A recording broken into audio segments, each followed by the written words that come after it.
hono mo a ofo say obefa other means different way and edi agi Yakopon di ebi dey Christo ebi dey Mohammed ebi dey Buddhist ebi dey Confucius ebi dey no ye Hare Krishna ebi no so cry use deities. I don't care about that. Okay. But I believe there's a God. Me Bafo at the other side of Bafo I know him no one pay. Former Bible reader.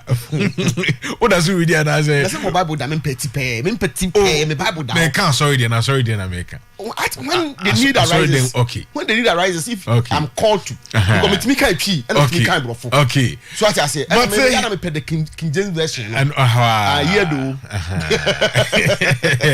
Danger man and what's an can more ya de air trust or de ama and some of the Dawson and ya de air bound pay Obakaya home ama ya di Chumano on Facebook Oyerepa Sports Oyerepa Radio on Facebook na wama ya nyawa drenche ewo ehonum na on WhatsApp obetimia kan 0322497263 0322497263 100.7 megahertz and afi Oyerepa TV and I show no a live and a pay ayete and some no ede eba Bright Owusu Messiah ayemidi wate bafo ewa enka enche Zakito and Kofiri Kabajafuaka ebeka hona omatrase na yete some no ede Abra Samuel came and sampon again.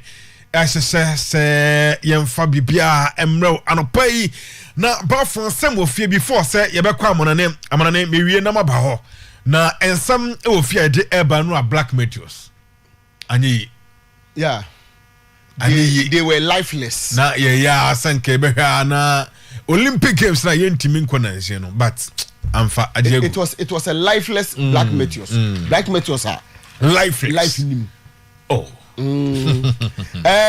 Misa mpacho woni same momwame se abaya obabi siso na se onfa no ho enka e ma be ma da na se be ma fa no ho kan da the friend virgin your friend so a virgin me boa so be ma da de ho kan pe na in virginity no yes e fi hoko ana no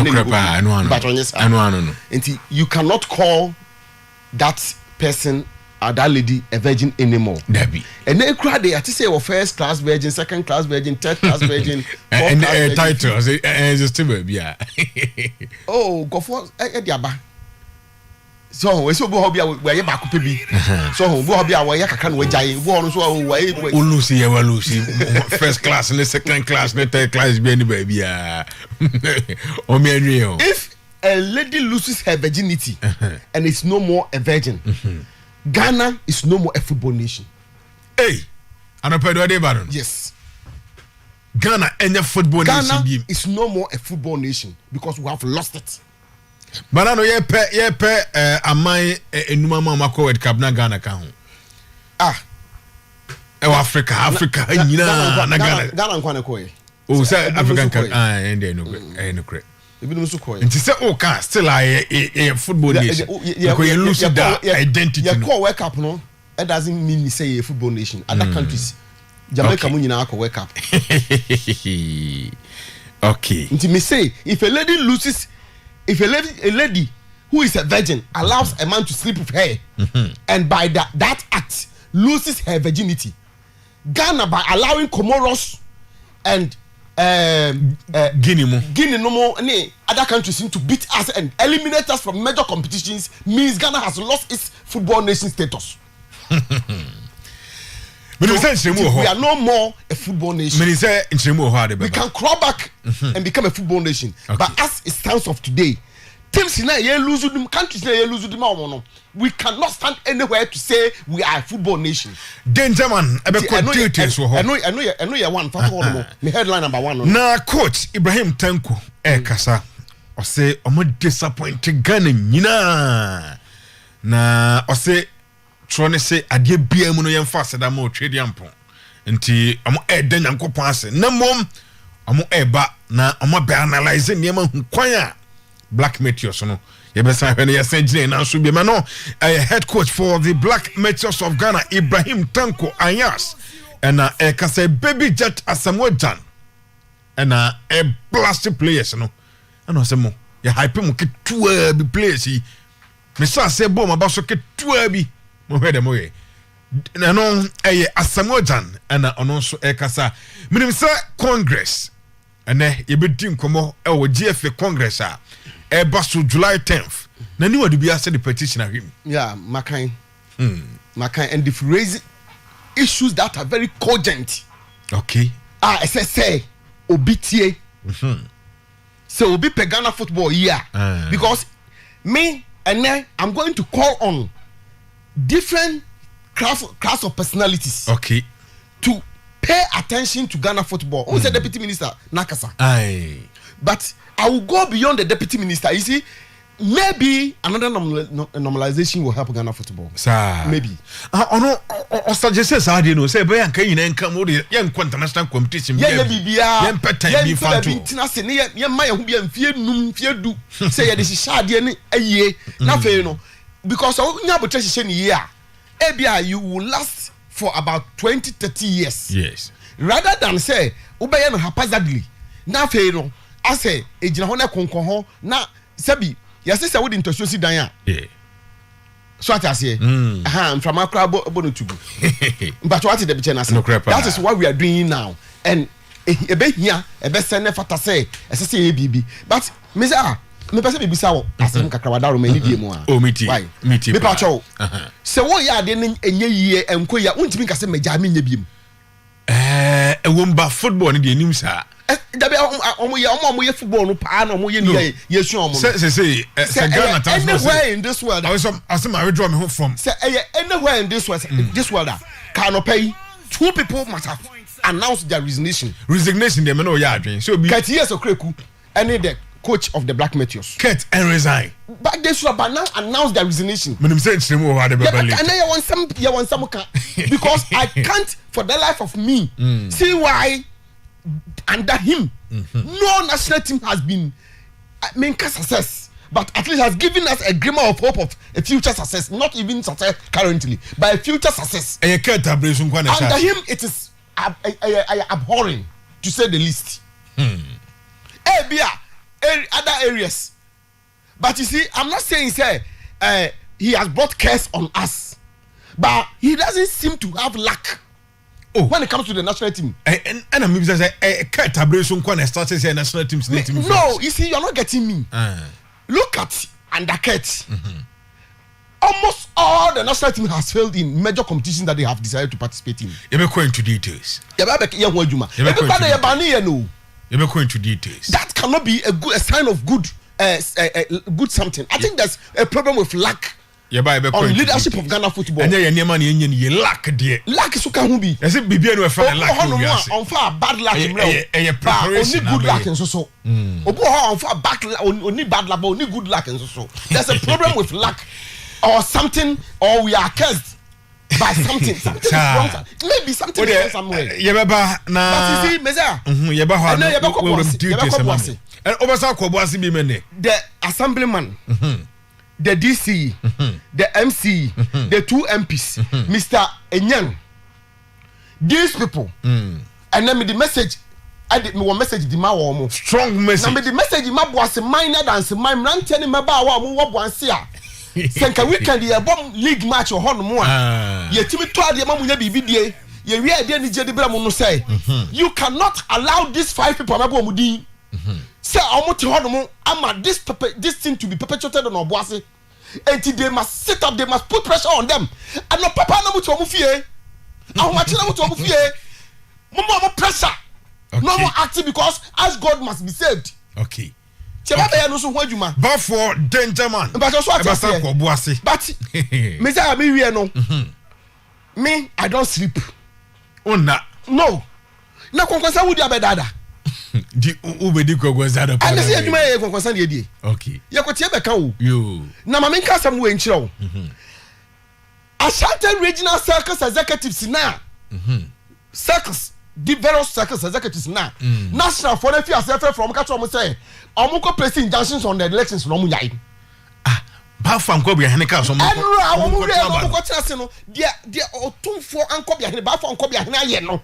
Obi se obi for ni bi has started calling people to tell them say a woman told me be a won't place injection on allegations in there no dey you buy be but say back from ko be handsome ko trouble me na make up the injection ko me say there are people that has been calling at least me nipa me say ya frɛ wo o dey you buy be ko I can give you 3 8 and they through a car sense we o san ka friends so ka yes me say nipa me say you see first and foremost for their information no court on the land no court for Ghana not even Supreme Court they make my overturning a decision from Asia. Sir, I'm telling them. Okay. Me say no court on this land, and I make my overturn the decision from Asia. And one man here and I Hamza on one chrome Ashanti region. Circus no. They say wabaya persona non grata. O ma dad na ma ko petitioner useless. I'm a wabaya persona non grata why useless obi ehia no biem. Why nipa kro na o mo frefre wo no. Mema o mo lead you into damnation. Mama omu lead you into damnation because if you allow yourself to be led into this actor you are attempting na okodi dementia no bafo baba near dinkomo of course Hearts of Folk coaching job say na kwakodu na coaches no start your appointment so say enro na officially Kasim Okansi Menga they say there bafo when I landed well yeah unveiling number nation for you and TSA ya train prosper net ogum and say anoka yes I said me train you have a count enkomo ho papa na is it be 90% ko uremo aboy ho a 1995 from where say a prosper say anya prosper mbeko outside enye prosper oguma omefa broni okay okay so omo Ghana had their prosper seems to be the favorite the number one on the list okay yeah enti ye bedi hu nkomo enu aso house dey no we nkofo dey nkomo anowoka no okay minya a lot of when update ho nkofo dey omo views and other things but say na me kan ye no it looks unlike mountainous okay it doesn't look to me like mountainous. Interesting.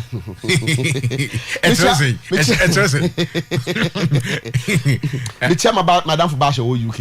So yeah. What about Bashenka? And now sending me message because I know where obi a circles no hiano. It's a circus must be na idea na hiano na odi achiri. And we happy say finally I'm coming a resolve issue no. Okay. Before a resolve issue no. I say I say it's million I say kwakoda. But me ntia Sami so. Okay. Me know Sami US. Oh, yentia Sami. Yeah, yentia Sami. Yes. Sami there. Sami say Sami we akwa ni o. Over boko. Oh, now ni fie kra ho. Okay. Oh, nice one. Now me di hu komo bi but me man cross bi went me and meet. Enti yentia Sami so. Na ye hena bibia. Kwena mom. Yeah now mass security link no so nkofo pese obo. Okay. Kiti ye be hena ya ho adwuma. Obi bu Sami ti fam odi mama na me di ama no. Okay, me am na say Liverpool ensem ho enti ye be transfers nim ye be hwe na ye transfer stories nim nim say officially na 1st July transfer window na bie enti ensem ekoso na ye beti nkomo bebre transfers nim ye de to from Kamade ama we ye mpre ho etafom di na uhu sadia nema enso eko ho nti transfer stories major clubs no Europe ura major leagues ni ma ye din komo ho anopai na ya sadia nema eko honom na bafosa Liverpool muguso oh yeah muguso na mafa ba ko bi me bana me de honsem dia no din kakra so bosla ono ankasa bodi no nti me ono abo na no pai na ono abebo ya o chere se ne o pese ye frɛ no o se ye bodi no o ba chi obi a no anko bono se ne o pe bia nti bon be ready na ya hwe na me kra be se misua ono ankasa to be bodi na chere o ba be ye adwuma no o ba ye adwuma no ye unse crop de o fa de eni da so nim no aye ni yes so ati ase yes nti I trust crop and I believe say until then go from go to mo dey no 150 200 300 90 70 no mo be ni low no more high at version high but we share park no so we say yes we say so far no o combine we dey no ni we dey na we 45 we dey no fencing 55 is 60 o ka mu a at least we nam 100 mu hono mo ebinim dey fa back so ati ase ebi go 105 million pounds for a player dey afa mienu no nyina so no utimi say eye nti aka mienu bia dey ba ka ho so ati ase nti say 100 bia na 70 bia na 60 bia dey afa mienu bia dey ka ho oh come on Zima Ike say good morning watching live from Berlin please today no fight to okay ya tintiba for first one in Abadia ma Ike say entoko bia no no pay and you say danger man more fire anti danger na start your fans in Tubanon Isaac Osejebi say it's a fact Ghana football Ghana is no more among the giants in African football. Thank you. I know Isaac Osejebi and I know about Frempon Vinegar say good morning Oyerepa watching live from Dubai my greetings to uncle my uncle Mr. Kingsley Kwame Fori of Techiman. Yara say Francis Yagodwin. I say good morning. I want to ask do this Ghana team really have the coach? If this performance was to come from Asante Kotwanka by now, you hear from people from all FM stations saying Nani Amponsa is the problem. I know Francis Yaodiaba Starboy Eddie Biabano watching the show live and clear at Ahafumem Airport. Now I said in fact Black Meteors have disgraced the entire nation. I know a star boy there. Kwame Owusu say good morning, guys. Watching from Abu Dhabi, Al Haya Police Station. I know a Kwame Owusu the antiba for my hair. Me do na mona yen trasona yen transfer stories no. Bako mienu mi ansabi engo na faboja front national yen ra ensemnum dia yesa said they free. Charles Aswena Cesar spell a quarter born.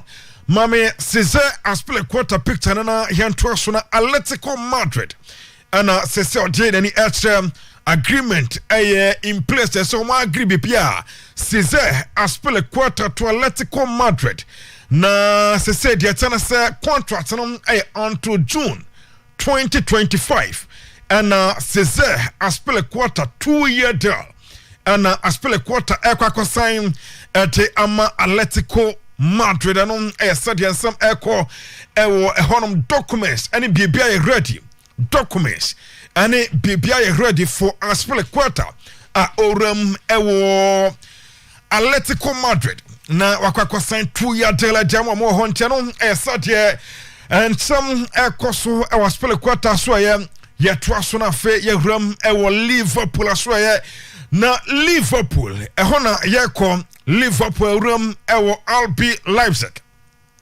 na oko dia oma branch and di ede Dominic Szoboszlai dia tana sa amaka kofono enti Liverpool 70 million pounds and ayesika Liverpool dia room ewo Leipzig akwakofa Dominic Szoboszlai se omra na ometwaso release clause no and Liverpool trigger honoma agreement personal terms I agreed omahese enche medical because na Dominic Szoboszlai ram Liverpool ababe second time muntiano ya sadia nsam no eko Liverpool so Liverpool na omasensan pianti Szoboszlai about 70 million pounds and it's sika RB Leipzig from Liverpool na amasa branch na bi pia so akoye yan troso dia Chelsea and essence na Chelsea is another player a branch here one Gambia o si akan dema in Senegal na Nicholas Jackson and American who asemi Nicholas Jackson a new player for Chelsea na we 8-year deal and a Chelsea asa branch from Villarreal and also Villarreal Oram our Chelsea babesa kan honti official confirmed Chelsea signing where Nicholas Jackson Oram 8-year deal 37 million euro nisika involved and a deal nim into sanity 22 years and Nicholas Jackson what he and a Chelsea offer and I said almost signing on my Nicholas Jackson I join your mom you also Declan Rice down on the same room Declan Rice to Arsenal and some of the torso agreement room say a completed the Tennessee West Ham and Arsenal I agree be here na unim say and a payment structure no and I some omuguso eka hwasem payment structure no the meeting say be agreed honum and by Monday na Arsenal awie Declan Rice by Monday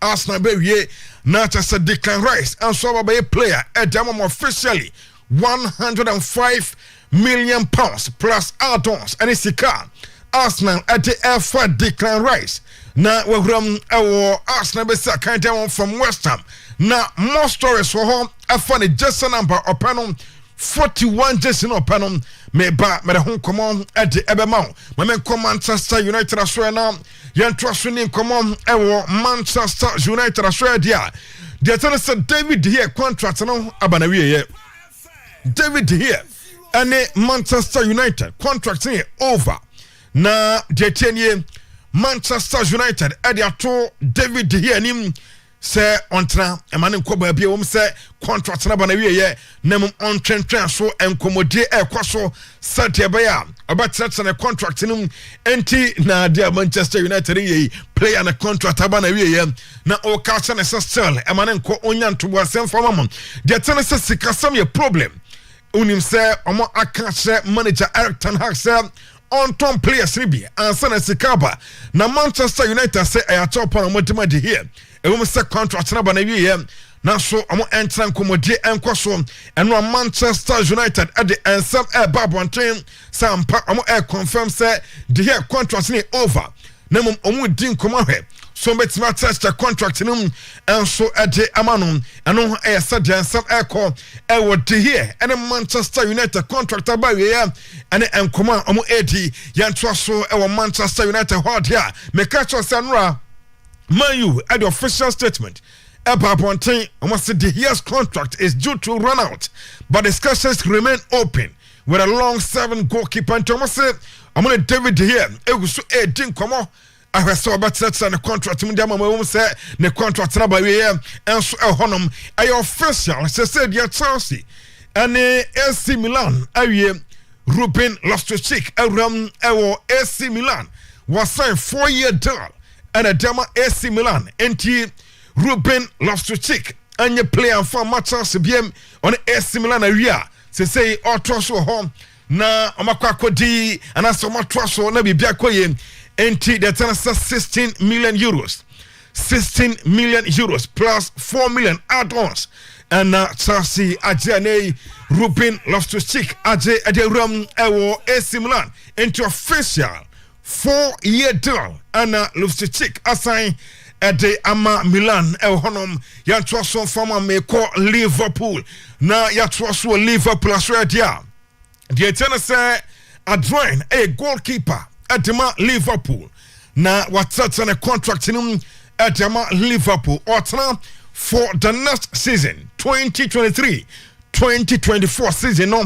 adjoin a twaso na was sakai at the Liverpool was standing a contract on by a season for Liverpool and no air said and some akoso Liverpool so and for another season adjoin but na Liverpool what ama bibia koye jama mom Janko West Ham United aswaya na we be soking adamo bia West Ham United say Declan Rice kwa so mo so to be the ram na no pay demetin say West Ham United ram Manchester United na omo kwadia Harry Maguire and West Ham kwa penom West Ham so mu hia Harry Maguire somra na ometroso sa kan fam mo minim de ntia Kingsley Esre na Maguire ekwo West Ham enye easy enti West Ham say adia say akwa problem and it's 190,000 pounds sika Harry Maguire eje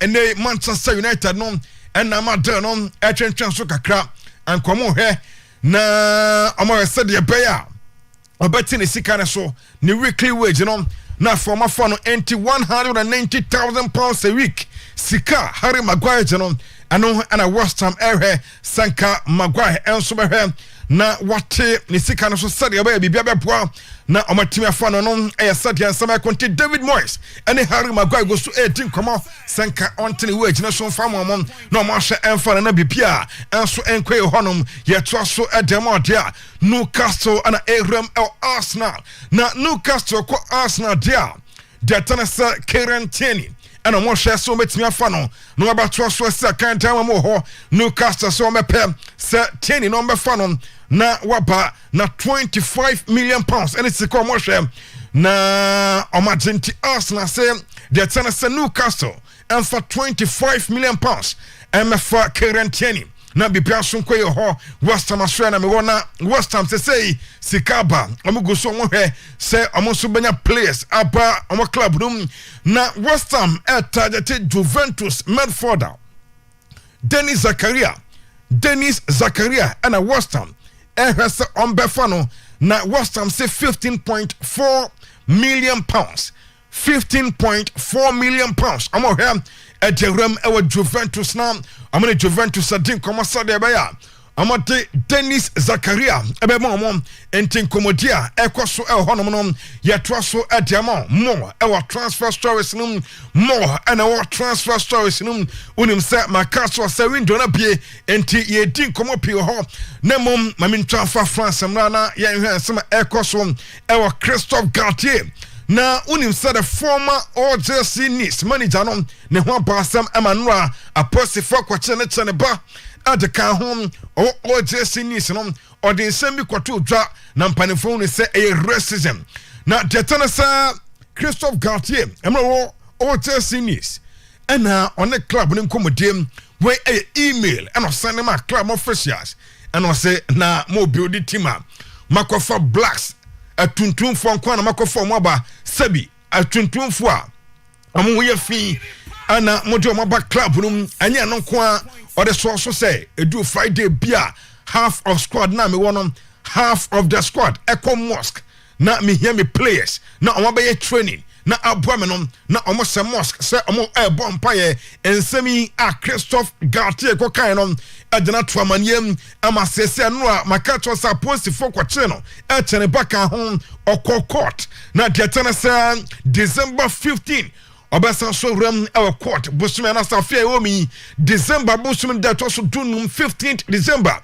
detena sa Christophe Galtier obesa so ram our court na enkomodie anase wakwako face charges ho na enena samno enso atoa so honom yera Barcelona so ye besa so atoa transfer stories no se na UEFA aka kire Barcelona unim say na investigations ekoso say Barcelona ko tresika edema former vice president of the referees committee Jose Maria Enrique Negreira neno ana entiene say UEFA ka kire Barcelona say 2023-2024 Champions League no Barcelona betime sakai say after investigations nebu ebo Barca anya de sanka UEFA ebe mo matwa so na o sakai e wa Champions League next season na so ntiane say dia UEFA a club Barcelona say on betime enso compete e the next Champions League season ebe no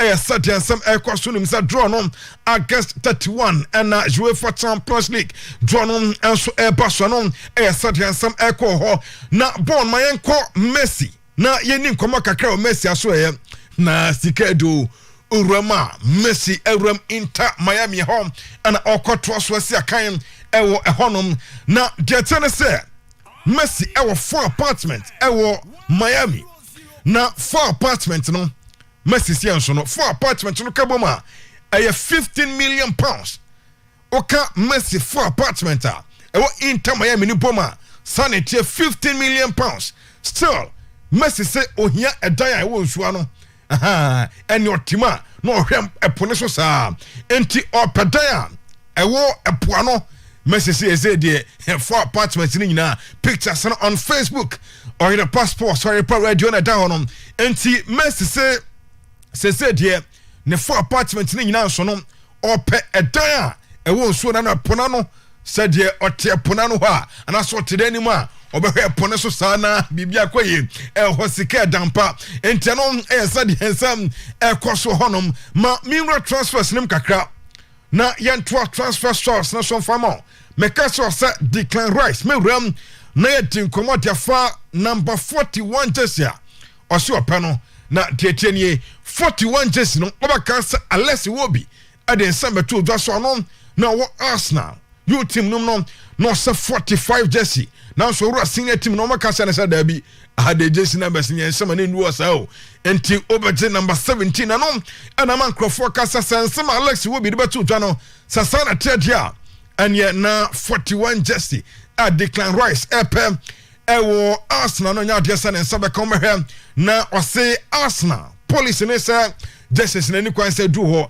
nti ɔmɛpa another jersey de ama Declan Rice ɛwɔ ɛhɔnom yɛto ansa no so mfa mu ade ma menwura Inter Milan na yɛni nkɔmmɔ kakra nsɛm pii na Inter Milan CEO Beppe Morata ɛde ɛto dwa na wɔdi nkɔmmɔ anora nsɛm ɔkan ne dɔɔso menwuram dɛm ɔde a first one ɛyɛ deɛ ɔka ɛdefa ɔmane Manchester United Andre Onana ɛkɔ Manchester United anaasɛ ɔnkɔ deɛ Beppe Morata ɛkasi wɔ de ma Inter Milan ɛne sɛ nkɔmmɔdie ɛkɔ so na ɔse still official bid bi amae ɔse ɔmane Manchester United sporting director no ɛgo so ɛdi nkɔmmɔ ɔne Manchester United ɛdi nkɔmmɔ na mum asat now deɛ ɔka ne sɛ Manchester United and for official bid biamai for Andre Onana. Enti asamana sa de ten waka no we Inter Milan CEO and eka say or sent no official bid yet for Andre Onana. And on some oka ye traso Chelsea ne Lukaku etna amo etna from Chelsea wo na watraso abolon edema mo na se Diana Chelsea ekam na Beppe Morata eden some etudwa or say Chelsea decided na omo de omode Lukaku ni baye or so more catch Bianse Lukaku no say no ne bona ba form follow no form enti match Chelsea me say bi on baye the boss so de amom so man fan for Lukaku or say na no cray emra na Saudi for eba abepe Lukaku no hwesiko mo de buy €50 million na mo de buy and also say Lukaku ne follow no Saje Chelsea eba na yesa na tiam enti Chelsea and decide ye sarabe omo Inter Milan on be hundu amba ye eno Inter Milan CEO and de ensam etotwa unum so mu hram ekọ Chelsea san komo kopɛ Cesar aspele quarter na no ana Beppe Morata de ensam etotwa adafa hom o se wa admit wa jatum se ura Spain Atletico Madrid and aspele quarter nkomode na kwani mu na omo tete nkomode ni ma ebe se ho na Bright Owusu enti omo Inter Milan omo ehwe na omo de ato omo chesan se Cesar spele quarter no pa ana peso sansuram e Spain ekokosi akan edema Atletico Madrid enti no eye Morata sama oka edefa Cesar aspele quarter hon and Onana de medican edema Fabio Carvalho from RB Leipzig or joining Liverpool na de tienie Brighton after say what joining Liverpool no or then some etudwa or say na any dream ni aim say obewuram no sakan e de ama club e wo league nim amomotemo e kosro club obo Champions League na ano no hwe ma no or say RB Leipzig wo wura ha amom opportunities bebre no modema enti a perfect demand so no ehram e wo RB Leipzig no kwakosa kantemumti Fabio Carvalho from Liverpool to RB Leipzig and ode semi at etudwa sene emne so behram na wabo Leipzig amamako manim na bibia so akoye mamenko Adama Traore ho onim sa ni agent Jorge Mendes adno ama AC Milan akachene Napoli ana afe clubs out was some between assign Adama Traore na anapai de eba reports ayetete and I say over one was a branch no AC Milan and why not drain say obewuram o hakwakosi akan enti Adama Traore yes out of the clubs and agent ade onomo asan komo hwe na omo sign no Adama Traore se opeso se kan ade ema AC Milan emom eno Traore dia no ya troso dema mamenko Jose Mourinho ho na yan troso free Roma so ye na ya se Jose Mourinho ehram ewo Manchester United unim se oba Man U ebe coach ho no player odi kan sign no na ye Fred na Jose Mourinho ehram Manchester United so mon fa Fred emano Mourinho se obehia Fred ewo Roma na enkomode guso a ekoso se Jose Mourinho ene Manchester United bibia be koye na Fred ehram ewo AS Roma akwakọ troso honum anana some trafo bi sa Fred say aniate reports eba say o san joining of former manager Jose Mourinho AS Roma and Fred say and the tana say omone staff na ekasa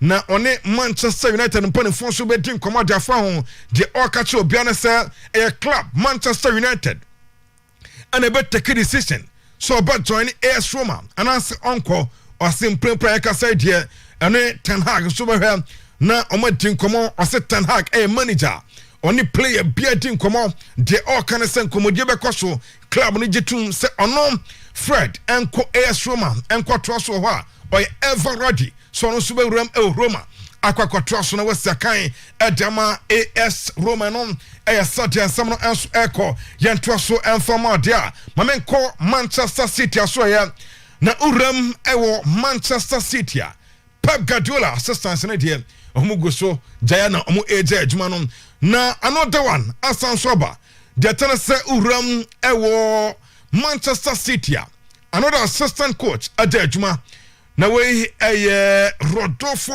Borrell ono assistant coach ade Emma Pep Guardiola de tana se uram ewo Austin FC ewo MLS ni me ho ena ono so eko na wakwakọ toaso aye manager ewo ehonom na no ana Manchester City director of football tiki back standing some etutwa and also embarrassing the world say oko MLS no bibia so koye enfama no ho o say oba club num waboa Manchester City enema be bromaje ewo club num no ne ono so contribution ka ho bi ana ma we nyina bante say okwa amo we the world say bibia enkoye emfa ema no ho metro so demo dia Meko Al Ittihad Saudi Arabia na nkofo no maka ho unim se omugo so assign players na deba no pay ni se they full agreement with Celtic Brantford Jota.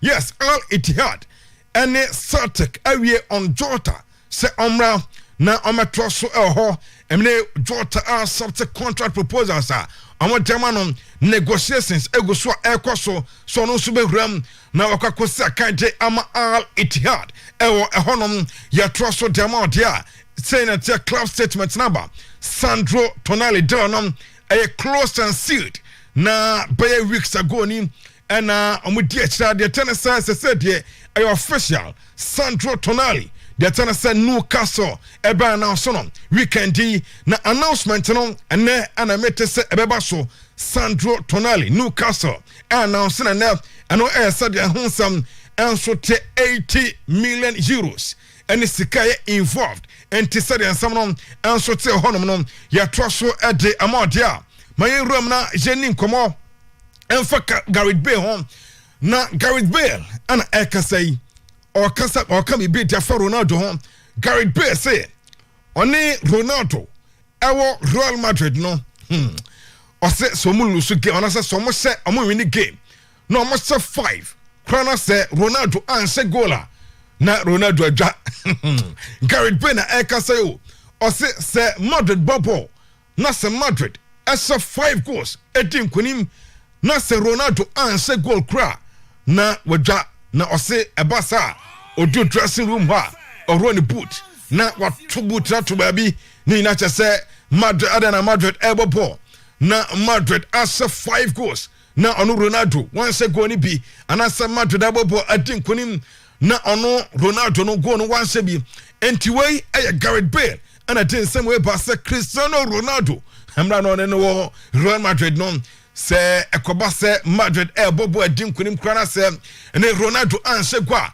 reaction say Ronaldo esho no eno ene ensema Gary Bay ate etu eni ma pai yanto so enfama dia ye ram na enkomodie piakoso na wey Kylian Mbappe minisa be surprise to many na entie bana say Arsenal ram for Kylian Mbappe na Kylian Mbappe no yase uram ewo England ho a enkomodie bi kwa che Arsenal se ombetimi uram ewo PSG se boya anka Mbappe no PSG enhe na omonto ma Arsenal enti enkomodie a reporter anopai eba mete ema no se wote se Arsenal uram ewo PSG so mo hia Gareth Bale sana honsam ete ho ano ana yete ema no penra na se meeting possible between Nasser Al-Khalifa and Kylian Mbappe and then manager ne maame na Demeter se meeting no na Nasser Al-Khalifa e London no mo twene san ko beba na meeting atwaso na so me se no ne ma piko so ama ne sodo ne ma kwai London wantimi enrementam e ne France ama sa meeting ankoso enti Kylian Mbappe and then Nasser Al-Khalifa ni manager ane said the name echo ho meeting na sanka Mbappe ni manager ne maame ane Nasser Al-Khalifa na no anom ante ne se meeting no ante mi amaso sanse na Nasser Al-Khalifa wo London na hwesen ko betime awuram anso ewo France na sa meeting no anso timi akoso na so ante mi amaso ewo ehonom medical council se Arsenal de mete ane so mo consider se whether so mo for package enko whether say omo for package enko na omo hwe na omo bid for Kylian Mbappe na sa offer we dia enye easy o sa offer we dia nka no be di papa say Mbappe be wura mo Arsenal a possible move and I say we dia agrobi no mu dia omo fo music canton ba bi na AC ano e sadia nsam no e kwa no pai ayete ema na dia tene say urama Chelsea Chelsea ni Liverpool Chelsea and Liverpool na we a report say tete na no pai say Chelsea ram na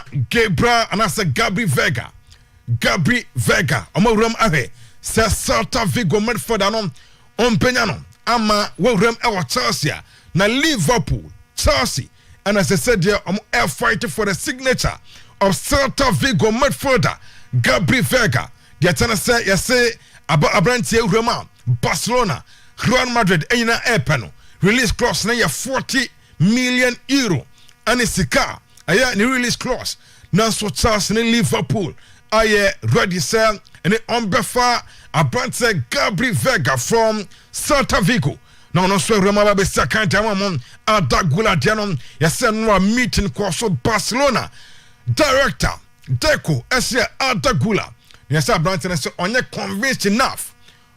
convinced enough say oberam ewo Barcelona say nra ensemotin na somne dia anye story say etimi convince na man join Barcelona enti Real Madrid na adagula say Real Madrid ebe omuniama yi na fo remo ho kwakwisi akan ede amom mamemfa Pedri dey enwie mede Pedri dey no ehwie na boja fort na say na ye di enkomo na pai dia Pedri Demetene say ensempi ekwoso na so ye na Pedro na samtrofo bisano say Pedro say kra Barcelona hono say motivation e kra say na tem and o say unhia motivation bia so be say kan edema Barcelona na preseason omo eba pay omo chances some betting crew up in next season enti motivation bia ho and kro focus Barcelona Champions League no ene man ko eba o kaso bia say ene Barca no say uro next season mu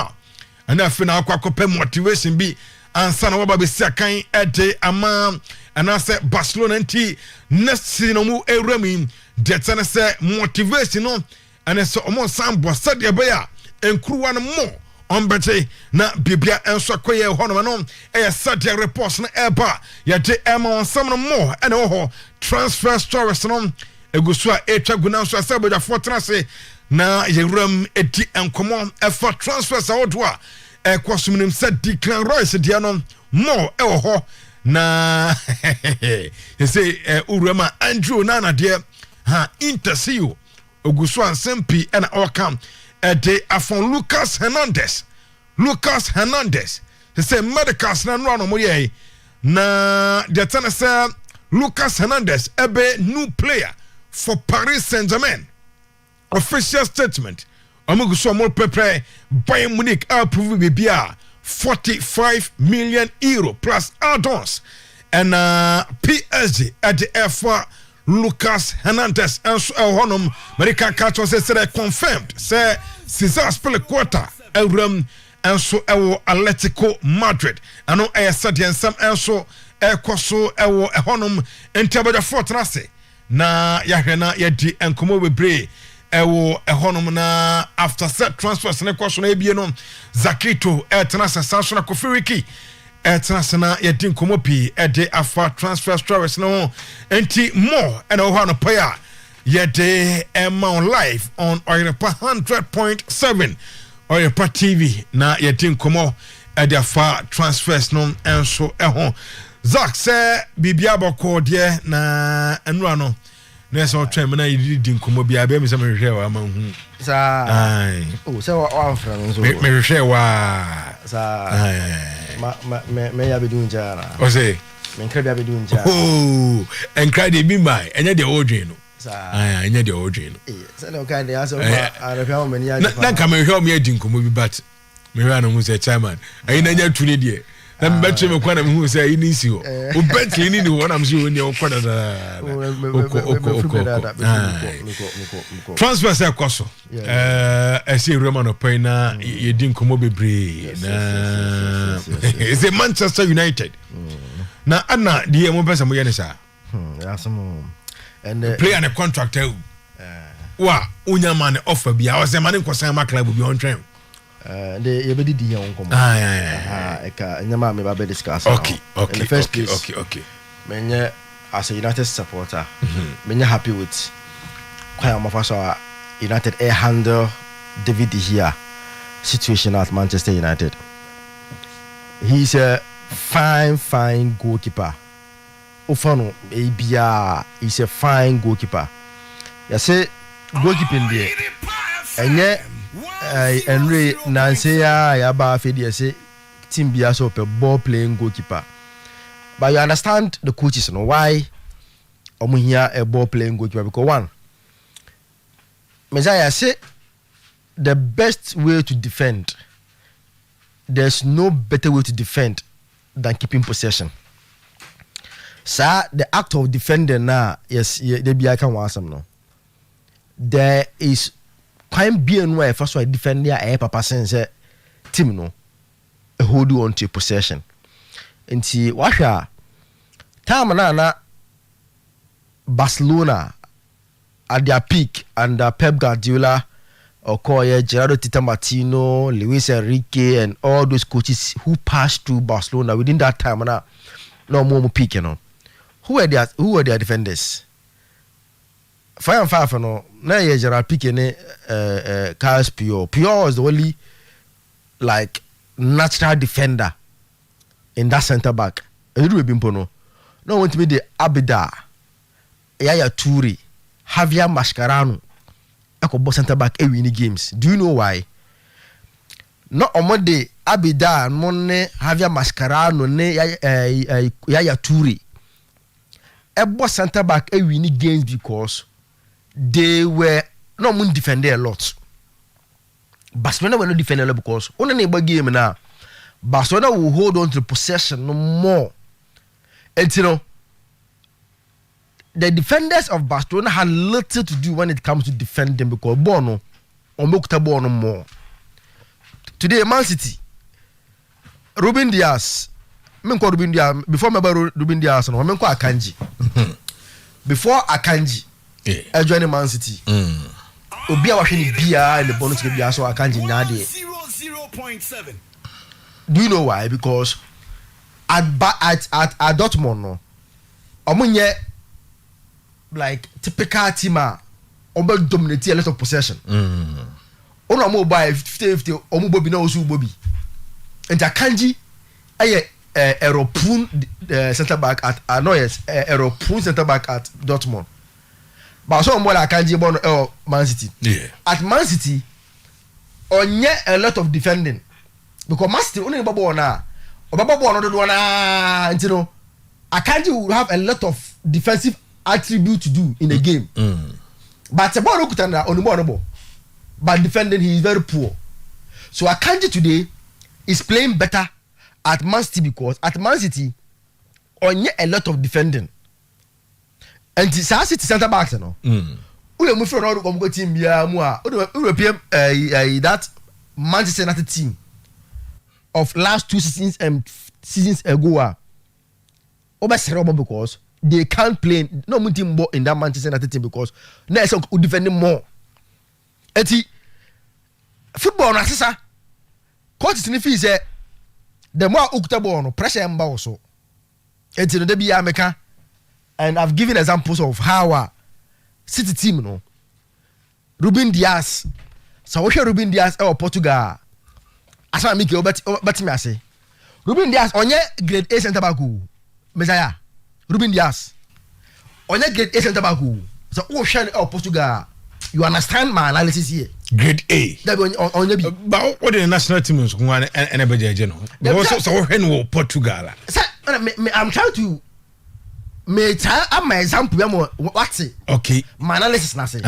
But Ruben Dias no, Man City, if he's playing in Man City, he's a great A centre back. Do you know why? At Man City, on defend more. So on the no. Okay. City no. On a ball na. Ball no do na. But ball no. Have. And Ruben Dias have a little defending to do as a player of Man City. But so Portugal. He defends a lot. That is where you see the weakness of Ruben Dias when he's playing for Portugal. And then coach is say the best way to defend is to keep possession. Okay. And one of the is a problem no. The problem is possession now. The on me and keep no. And miss born again. My mouth David De Gea ne fan saying David De Gea starts a game yes this season David De Gea starts and born again so boy passes this season your boy league ni na we no David De Gea hana De Gea problem no and your boy na chena ma De Gea problem yes we commit a lot of errors this season affect United but say ka boy na yan chenko dia any problem. And therefore, yes has be on your screen. Higher season when I boy 38 games now a boy. This is David here. Passing a accuracy. Expected assist. Goalkeeper they say and Ombodienka. I am a rare just once in a while be. Yes. No what border Adani assist on Tomudi for infant casting here. Touches per game. Like averagely, he touches the ball 36.1. Averagely, because you can't in album and you strike average. So averagely, they are not touchable on 36.1. Big chances created is 0. And there's only me fan count. But sir, I did a no.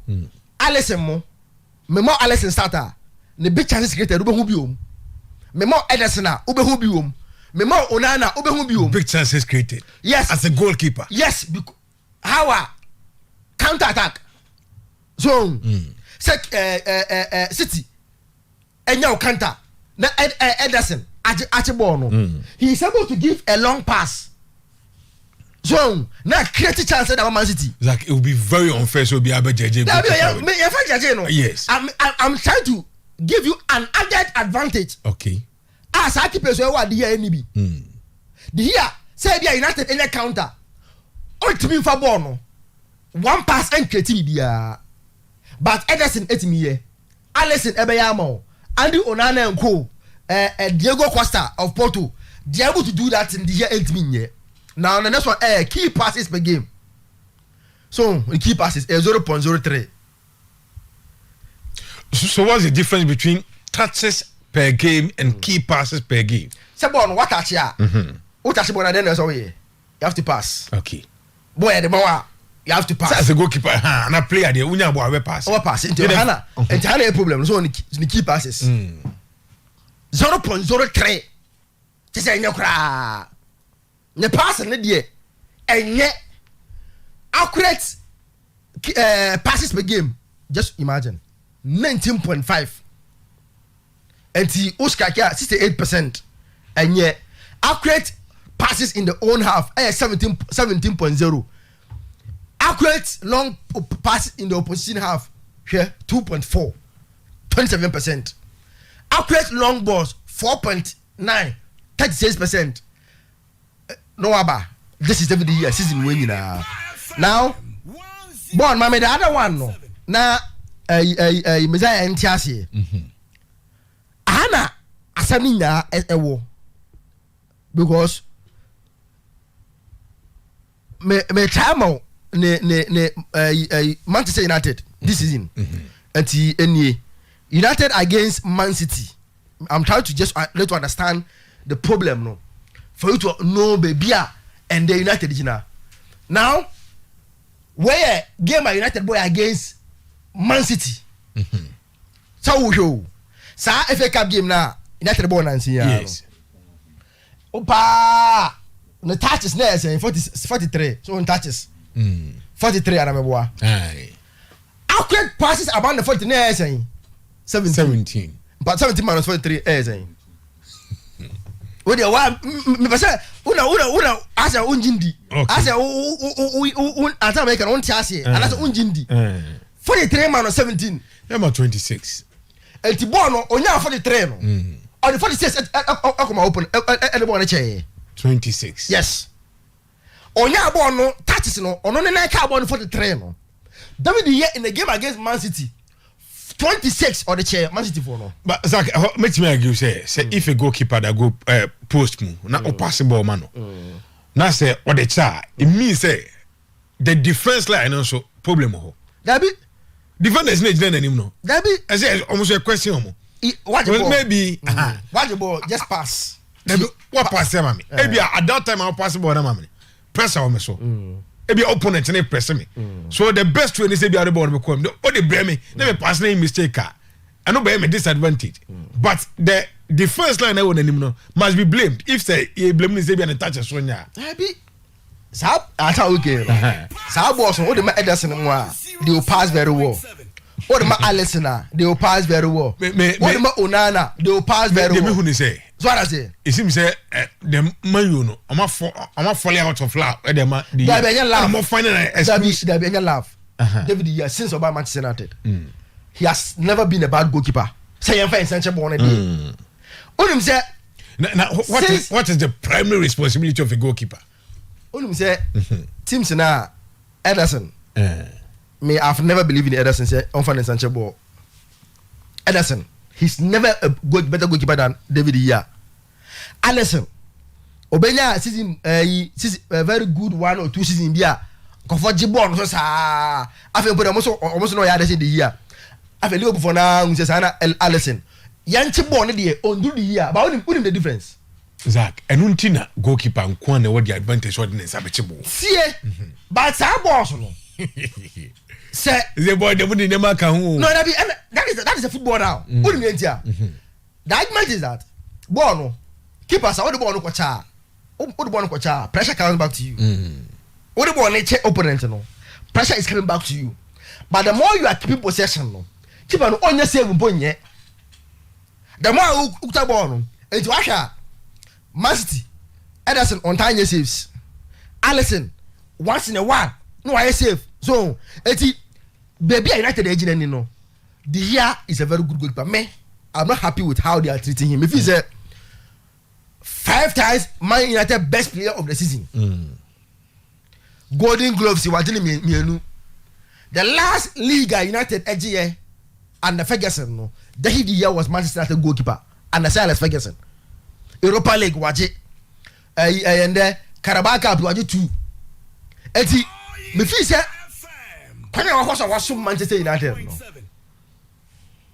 Messiah such keepers open just tell him say contract we are done with you catch no uncle so what say Inter Milan CEO Abakasa. Wakasa. That officially United have contacted them. Yes. For Andrew Onana, just that among for official bid. Yeah. So for United to contact Inter Milan, they say they want a goalkeeper. Sikasam is a big problem. No, Onana put a schedule problem because Onana cost more than 50 million. Onana there, I don't think a bear more of Sika. Who said they are trying to? I said elimination by rough tactics. Players on pana. I think official come be the no. I'm trying to say Omo Nana. And America no. You know, as I play safe. As I would know, you have a keeper. You are still there. You are bought on check. That is where me I'm not happy with Manchester United. Yes. Some of you said the no. Born out the hack was all born. On team wa. I don't some ya said Ten Hag the year. Wasum is your contract. Listen, and there it is a free agent. Yes. And then the contract. The contract less one right. Eti un ko. But some otiwa. As a team no obebo on can be. Obebo on can be. Moon just a goalkeeper. I'm not happy with how United handled the video case. Okay. Now moving on. Who say United team no? So far, I'm saying the only signing as United established one United Mason Mount, and then United officially at the Wogos. Yes. As I said, I'm going to uncle back to Uncle Burnley. One player that's Bayern no money mono, but for injuries, one year bad cry. That boy from Bayern Munich United. What is the name? This Australian international United. A loan from Bayern Munich at the Bayer. Yes, Sabesta. Yes, Marcel Sabesta. He came in and he wasn't bad, but in his arm, a lot of games. Honestly, United, as I said, loan up in a way. He should go back to Bayern Munich. And he's now there. The only player United, Bianinze, signing a brand FNO, Messi Mount from Bobo FN Chelsea, and it has been confirmed. I'm not make us a meet. Born again, my Messi Mount. Me de na ibi asen ya mo na yenye ibi Benzema's budget accolades Zakito edwuma no ankasa ye okay you mate no edwuma waye say no you in the pass bi wo ha Champions League Zakt mi gina one pass so okay we dey intro so Only say born Messi Mount for Chelsea in the Premier League since 2019-2020 and where Champions League dey that be where Premier League okay where Messi Mount in the for Chelsea players since 2019 season 2020 season. Okay. Most passes your screen. Most passes in the final third. Since 2019-2020, he is first in terms of passes. Chelsea player. Team ni na. Who say na make us say Taba na Messi Mount all form. Not Chelsea team no form because he is virtually their best player within that period. Was it time and all form? No form. Not Chelsea all form. This is their form. They're so prior. Okay. What's the last season? What should I say? No. I'm reviving. No. Injury and I'm number ball last season. Okay. And he's coming to Chelsea, Man United. Now he's fully fit. So say fitter. He's a very good player. Okay. More shots by a Chelsea player. Nah, Messi Mount 269. Most chances created. So we tell you. As a move for that, your primary responsibility is to do what? To create. Yes. He created the most chances as a Chelsea player. Also support Chelsea, and he has some 19 years. Most crosses, 151 on the year. Most possession won in the final third, 90. When the first season or the Chelsea. That be away from 2019-2020. I see the last season now. Yes.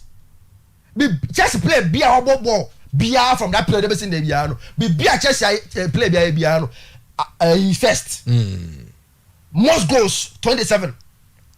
And from 2019 most assists ever seen there 22. Messi Mount is Chelsea's most goals at Chelsea. He's provided the most assists at Chelsea, most crossing at Chelsea, most chances created at Chelsea, most passes in the final third at Chelsea. He has done all this thing. And the will say United as a player Mufi said he's coming in to improve a lot of things at Manchester United. He's a very good addition to the squad. At least Oba last Bruno Fernandes in the Premier League created the most chances, the big chances. Bruno Fernandes If you have all these players, let me say man at the end ever become you are just assured say the Mumford fortified. And United Mumford one day a very good business. Oh my amade Miss Mount Abba. Let's see how Miss Mount will come in. Message we how we say Zach will be as a player sama. Obe general but so they are not fight. You can't so funny weakness start some ra. Obe providing it now. Zach can trust. The weakness. Now one funny other side I'm Miss Mount here. Okay.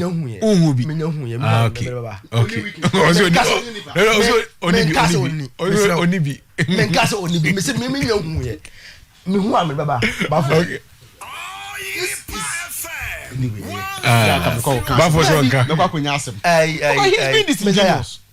Mina mesi mi hu ye enti bo hu afabra we de Messiah asemo ni ejetia mina mesi mi hu ye tese wo de obi o hu bi ni famra hu afabra okay mina mi hu ye right we wadan grofo we ntomo de mina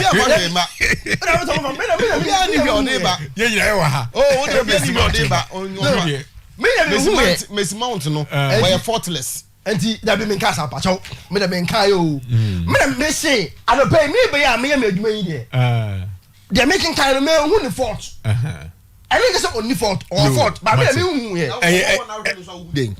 me hu ye say hu pass o me no ya o de say mo bi am na mo fam da enti was right enti very good addition na ye hwe de be si Dominic Szoboszlai yes Enra and then on the 30th yeah no or release clause at Leipzig £60 million after Enra na release clause no end what it means that say end there now you have to go and negotiate with Leipzig into one of my boss 70 80 90 100 and Newcastle United and Liverpool and Dominic Szoboszlai of RB Leipzig of Red Bull Salzburg and BM Leipzig. He's a very good player. When he was last season in the Bundesliga, he created 71 chances. The king of stats. Last season in the Bundesliga, created 71 chances. Liverpool fans in T. 71 chances. On the media, Liverpool for now. My United Sembia no Macano. Uncle Canto like men Canto Cobiano pay. Trent Alexander-Arnold in the Liverpool team created 71 chances. And he won. My picture now, Mumia, my cabo Mediamo. Oh, say international break, you know. And I said, season never end, no. No club, I shall say, airboard Trent, Murford, or call England, or Bono in Murford. And the channel say, oh, shit, Sango for me, New Year. Szoboszlai created 71 chances in the Bundesliga. Trent created 71 in the Premier League. So, question of is it a dream move for Liverpool? Is it a dream move pair for Liverpool based on the winner a year? Now, him Szoboszlai no crossing very good, through balls good, key passes good, passing good, dribbling good. Long shot, good.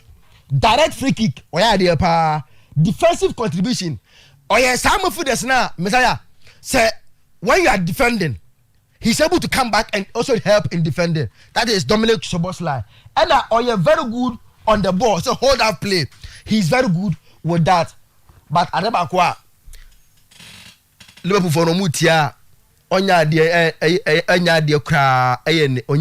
discipline on the field of play. He attracts a lot of yellow cards. And he Abia. Go compare the Bundesliga and any Premier League now.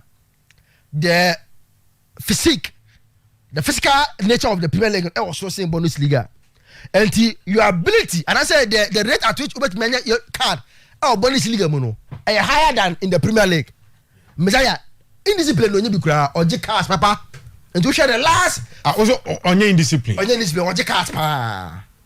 Also, my more attribute. I don't hear on your discipline, and yes, he's a player who attracts a lot of cards. A rough player. He attracts a lot of cards as a midfielder. Okay. And to share the last 5 games in the Bundesliga, 1 red card, 3 yellow cards.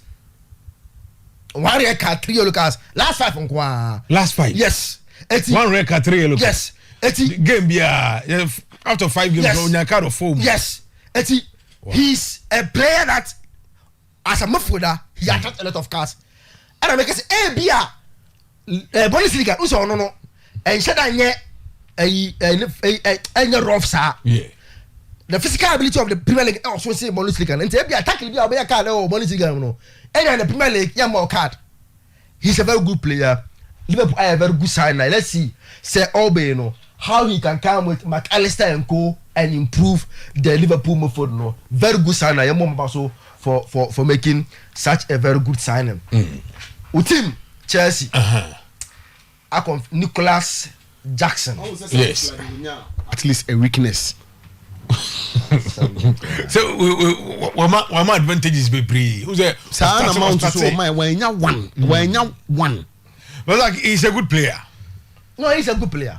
My attribute the way is a very good player. Say young cross ball, set pieces, and it's high man. Who's already you have any problem with set pieces because they have Trent, they have Robertson, McAllister have a count also ball, and we'll see him ball. Say young creative, he's a very very good creative midfielder. On his day, and long range. Who's a more attribute? Long shot. And Mahubi says, we go so and the man careful and winning this is Dominic Szoboszlai, a very good player. Next one. I never quite Liverpool on like a pie. Time now or more form pa. Sadio Mane, Firmino and Salah. No, I'm more for this no. They're the weakest among the over top bear five. Oh, he's a good player. He's a good player. He's a good player. And so it may be careful winner. So I won't be on your screen. So this is him. Time and Liverpool. Challenge City Pan. The Amaford was the weakest. Over there 10 Premier League first tenor. Among for the weakest. They don't create, they don't score, they don't assist. And the team was in the way. None of Amaford no assist and do 5. So what you have me? Liverpool boy league. Now they are Muford no assist and do 5. Now assist there between Salah Mane and Firmino. One assist or one or Macari Liverpool at their goal money. And I say na Trent and Robertson. Eti they are Muford no na very weak. So to get McAllister, who is a creator and I will assist. To get Dominic Szoboszlai, he's a creator and he will assist. I just say they've improved on their previous Muford. In terms of creativity, in terms of say assistant, these are guys that some na efamo more. Let's also give that say efamo more because Premier League sometimes on the dynamics you can come in now other struggle and see based on their profile. McAllister, Dominic Szoboszlai a big addition to the Liverpool Medford. For last pick now Nicholas Jackson. Ma confirm no. Gambia and Obama Senegal. No, Obama Senegal. A true boy of Villarreal, Villarreal B. Boy, I'm promoting our banner last season. And a boy on a lot of games. A boy until last season, he played 26 league games for Villarreal. Or share 12 goals. Or make 4 assists for Villarreal. Now, Unim said, I did that screen with you. Nicholas Jackson had the best conversion rate in La Liga among all players to score 6+ non-penalty goals. And the line were near non-penalty goals. Goals are penalty income. 6 or more biano. The best conversion rate in the La Liga. Ne Baltia Chelsea assigning or a prospect on your world class on your Drew say a prospect at age of 22. The only after about the full season. Because previously no about Villarreal B ebia mo one Villarreal ababa wakumi enu bi no wako back but last season I no promote my full season at Villarreal eti for the full season na a ball La Liga no the best conversion rate for players to score 6 or more goals in the La Liga no Brante we there's something that Pochettino have seen in him. Okay. Last season, your ball league anywhere, no. Chelsea ball league anywhere, no. Chelsea share 38 goals. 38 games. Into Chelsea again, be Chelsea share 1 goal. Say about 38 matches in the Premier League. and Chelsea share 38 goals, so 1 goal per game. And yet, good sign for a team that want to challenge. Chelsea top scorers, Havertz HS7, Sterling HS6, Joao Felix in Paul January HS4, Mount 3, Gallagher 3. So a team that want to challenge, being top 4 up, contest for the Premier League, your top scorer cannot be giving you 7 goals. And if you compare Jackson to Chelsea strikers in Romelu Lukaku, Havertz, Oko, Aubameyang, so goals Green is just or ahead of Omunina. Also that can red. Non-penalty goals Green, goals from inside the box, so headed goals. No about it. So compare Jackson based on this diagram now. Born at the now. It's just today at 2 ADA. This boy have the potential to be a very good striker. Okay. Based on ABI, depending on how he would improve and how I'll bet me the progression because of at Chelsea. So they've signed a very good player. Okay. Let's see how as an African brother there. Let's see how Obey because we've seen great strikers in the Premier League.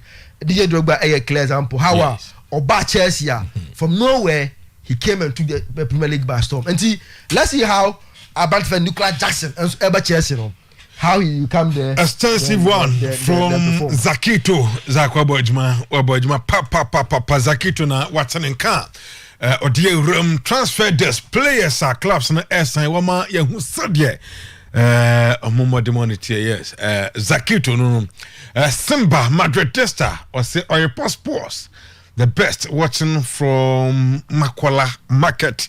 Yada se Simba Madridista na Gascony. Ese oda TV no hono pay a oheo brekum. Enti mamencha Gascony. Yes, uko brekum hona Gascony wo gas nyankopon ensha po bibia ohejumadi ano pay bia tino. Ya fast like say e man kofi yan trustwe na hano pay making kan na me ko hu say Arsenal be consider so be room from Bepa. Okay. Kofi yan trustwe manani yan trust. Right na pombo ko de. Oh bibia boko trading pound. The first place, you know. And there radiasi say or the new month at their chair. Aye, but so me for yes. Any situation it be no. Let's be very grateful. Cause Bright. Abrabianum kasa asem we say bibia yegusu a yehwehwe no asase su bia yentiase anke yenhwehwe da bi. Me ba twatase no crap. We are only trying to get everything that we hope to get only because you were the gift of life, yes. Tientiase anka ye pesi we nyambo china plans we nyina ke over 7 previous and down be done at all everything in dreams in nyina view. It is done. Yeah.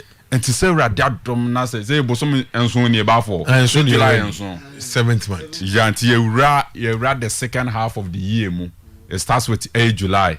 The radiase and radesen and Reverend Kwesi Enin Edukrum Presby Pastor Ekano was say or bompa said this month in any fruitful month and family nyina. And that's our prayer. Bright, I feel it's me room kakra. Okay, the thing I say.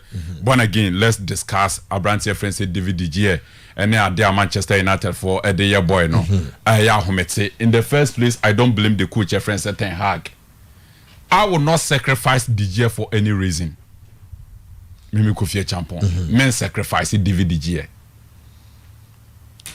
But coaches now, o mama Pep Guardiola philosophy and influence omono. Our ubetimi aka said they belong to that school of coaches. So coaches no mujiri se born ye bofri baby na bidru baby. And that it should only start with defenders, midfielders and strikers. But rather it should start with goalkeepers no. Those coaches no, you understand them when they want to change omu goalkeepers for a ball-playing goalkeeper. Ball-playing goalkeeper. A goalkeeper who is excellent with his feet. Goalkeeper ball no, onim ball. You say when you start your attack ni free. Yeah, omu ye wo inti gradually ye nya two different type of coaches with respect to omu preference for goalkeepers. Ye nya two. Omu ball direct football no. Omunya philosophical coaches no. Bright, they don't care about goalkeeper or ya there within a 9.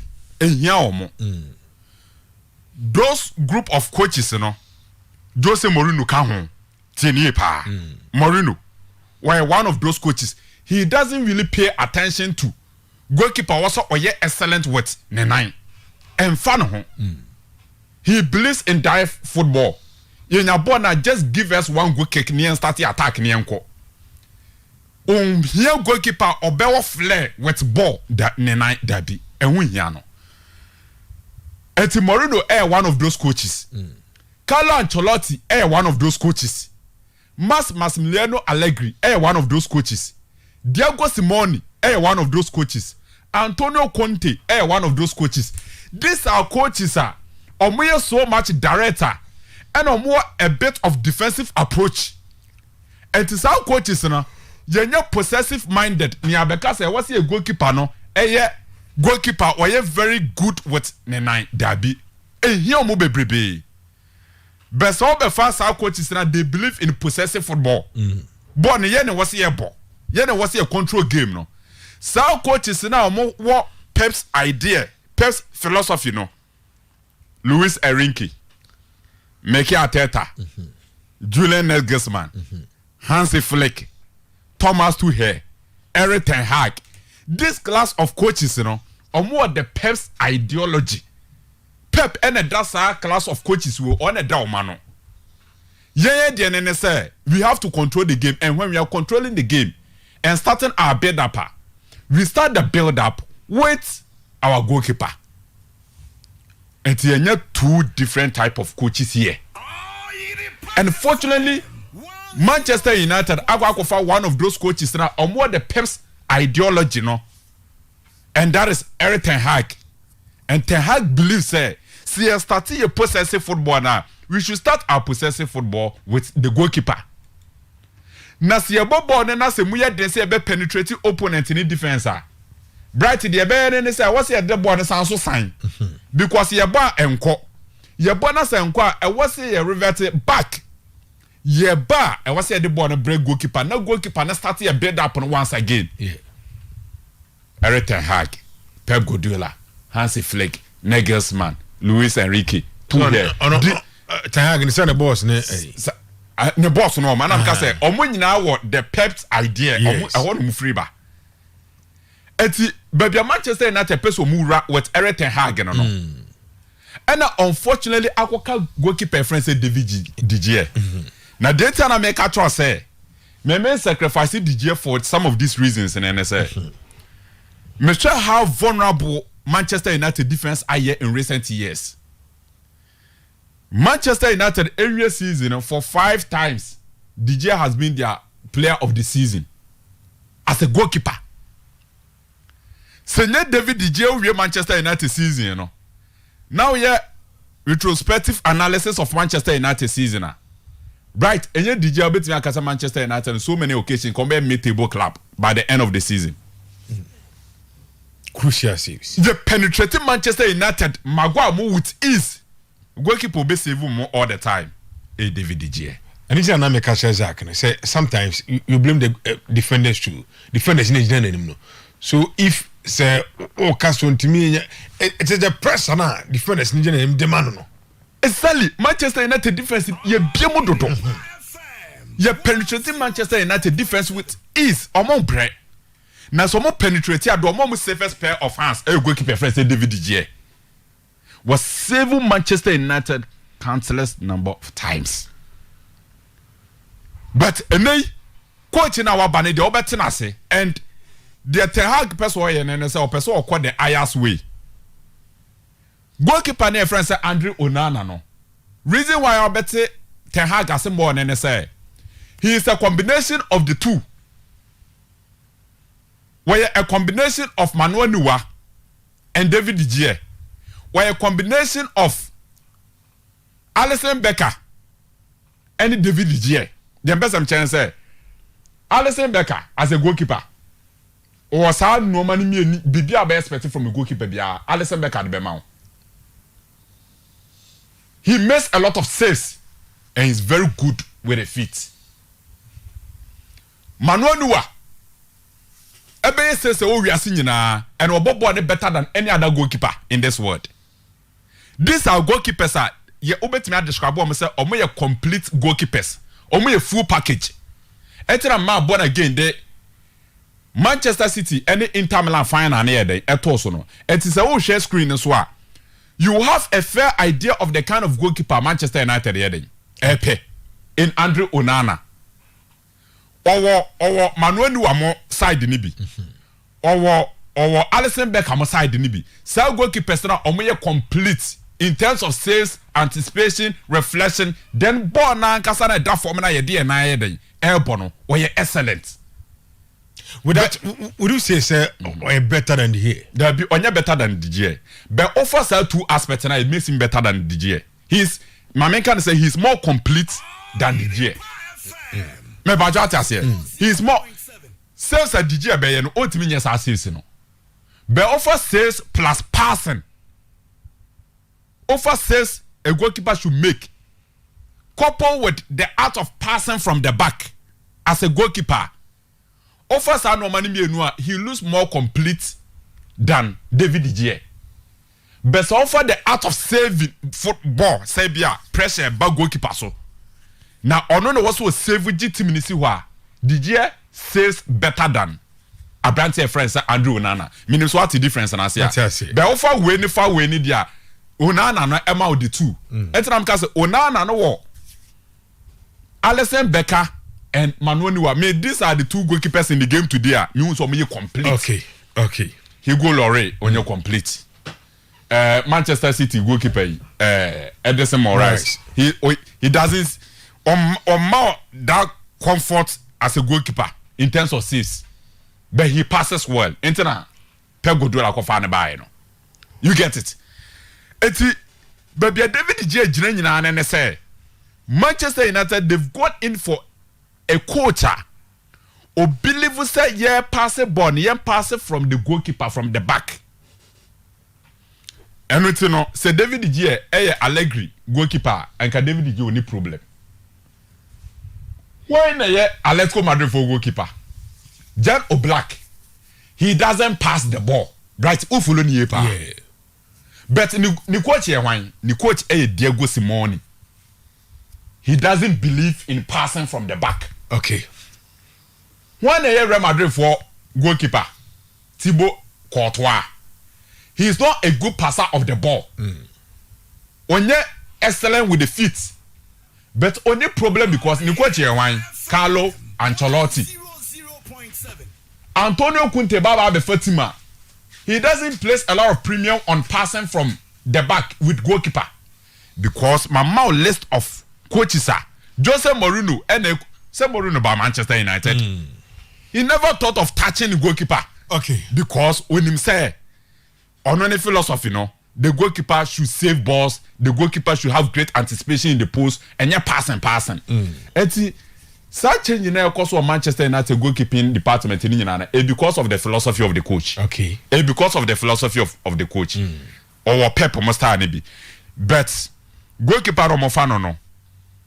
Whilst Americans were complete, you know, another area Bema Manchester United supporters and in alcohol and say sometimes I know in discipline kakra to Manchester United for no so infantum and sometimes over elaboration. Yeah, to make the boss of more person change. Infantum me say over elaboration cry yes fine, but one thing about our goalkeepers and say they are always prone to making mistakes. Yes. Because you say Omone was some pass the ball from the back. Don't just kick the ball. And the pressure ball also cry they still want to hold on to the ball. And to offer Edison Moraes sometimes o make some mistakes but also make some mistakes now. Coach you know doesn't get furious at the goal because when he said this is the star, the match run so onko yini. Manuel Neuer sometimes the ball the beche. So Bright, the only and say Andrew no. Oh yeah. A drew baby or the body beche. Manchester United for mamu could dinner them. Star now must mama medana motion. A drew baby a born or the heading. When the beche.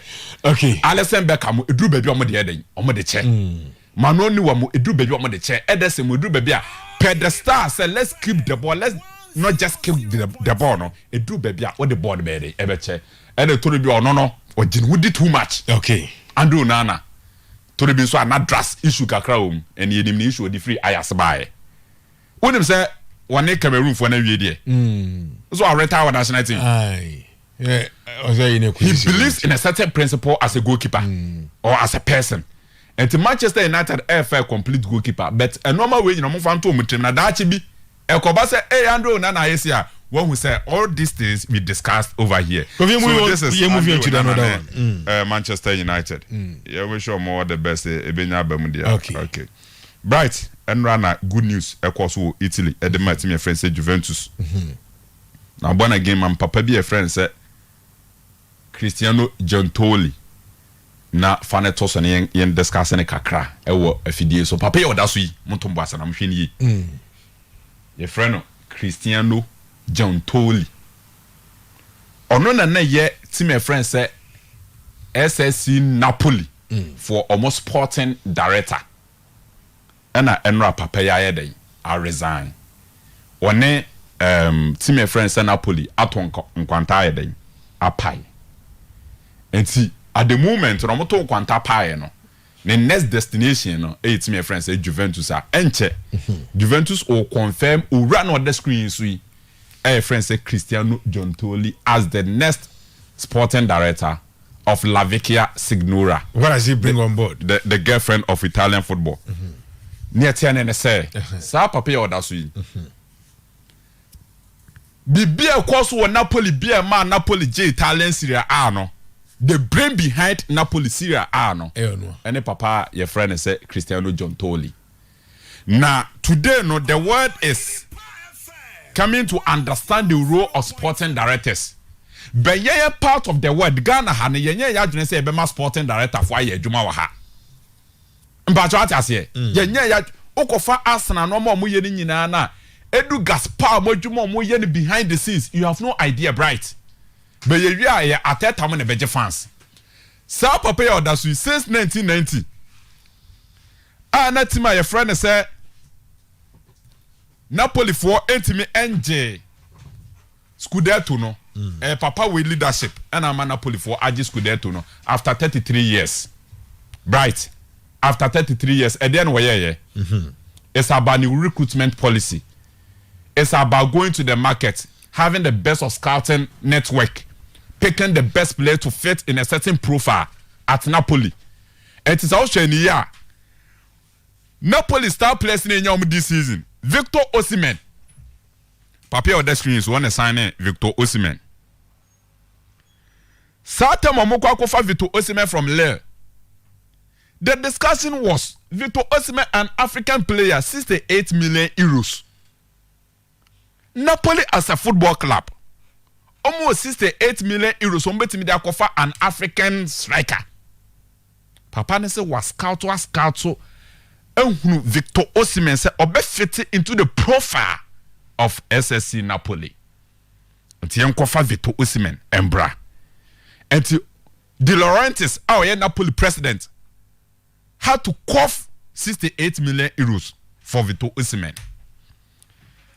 Before that, no, the Luciano Spalletti about as the coach because he believes in possessive football. And he uncovered Victor Osimhen and Eddie Osimhen by Bright and I can say Victor Osimhen ama Napoli for Serie A, where the capo cannoniere, the top scorer in Italian Serie A. The value today around 150 million euros. And the player now, within the scouting network and the quarter no so, pushy. President your friend said De Laurentiis so uncle signing on 68 today the market value of Victor Osimhen 150 million euros untimintia don't come to the city of Naples. Sporting director no your friend Cristiano Giuntoli. Napoli for captain near friend Lorenzo Insigne. Now Branty ne was some Napoli asoma no was oko on the bought the left side of Napoli for attack. When a Bresson said also moving on. Now, moving on, how do we replace Lorenzo Insigne? And yes, scouting network and to ya Giuntoli say, me who are brand to be a friend, critical Kwaratelia yenko kofa ne mra ene kofa ne bae na ye kasa yi Kwaratelia abebo amoma Napoli for the first time in the history of the club amabo quarter final of a Champions League. It is the first in their history. Champions League no Napoli for emo quarter final da they lost to AC Milan quarter final and oma winning Italian Serie A. Kwaratelia performance or the man no and now ye kasa in the Italian Serie A he is the best player in the Italian Serie A after the season. And then the value, and 80 million euros Kwaratelia as a winger. Obe replacing Lorenzo Insigne. John Tolley, Cristiano, and a co-founded by the sporting director. Bayern Munich ever defender be a friend Kim Min-jae. Now me dem call World Cup and it mean your opportunity to watch Kim Min-jae where South Korea and Ghana and South Korea. Napoli for centre back no. And then Bayern Munich are paying 60 million euros for Kim Min-jae. One a very replace Kalidou Koulibaly. Abra Koulibaly free Napoli. E join Chelsea no. Kim Min-jae na daso no. Wey Munich 60 million euros. One a kofane buy sporting director friend say Cristiano Dontoli. And to the point is that South sporting director no on the bed building Napoli team na omaji Italian Serie A after 33 years. Then again Omabo quarter final of the Champions League for the first time in their history ever.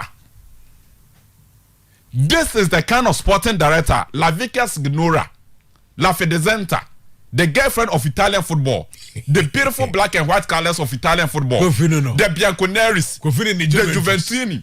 This is the kind of sporting director Juventus for Ekwakofa, Cristiano Dontoli. Okay. And say, so here Juventus are. What Juve Epes Wayan say? More Champions League in Niska this season. Into Swatia. Once you don't hear this news that Juventus you've been linked to top stars. Yes. Niska. Oh, you Juventus supporter. Mami says this is how I do. Juve ye Nisika sisi. And almost ansomba. Ni na can bet points on Champions League no. Ye Niska po bright. And an issue in a course no. It's in a tenant say Juventus are coming to build from the basis. Ye best start free as here.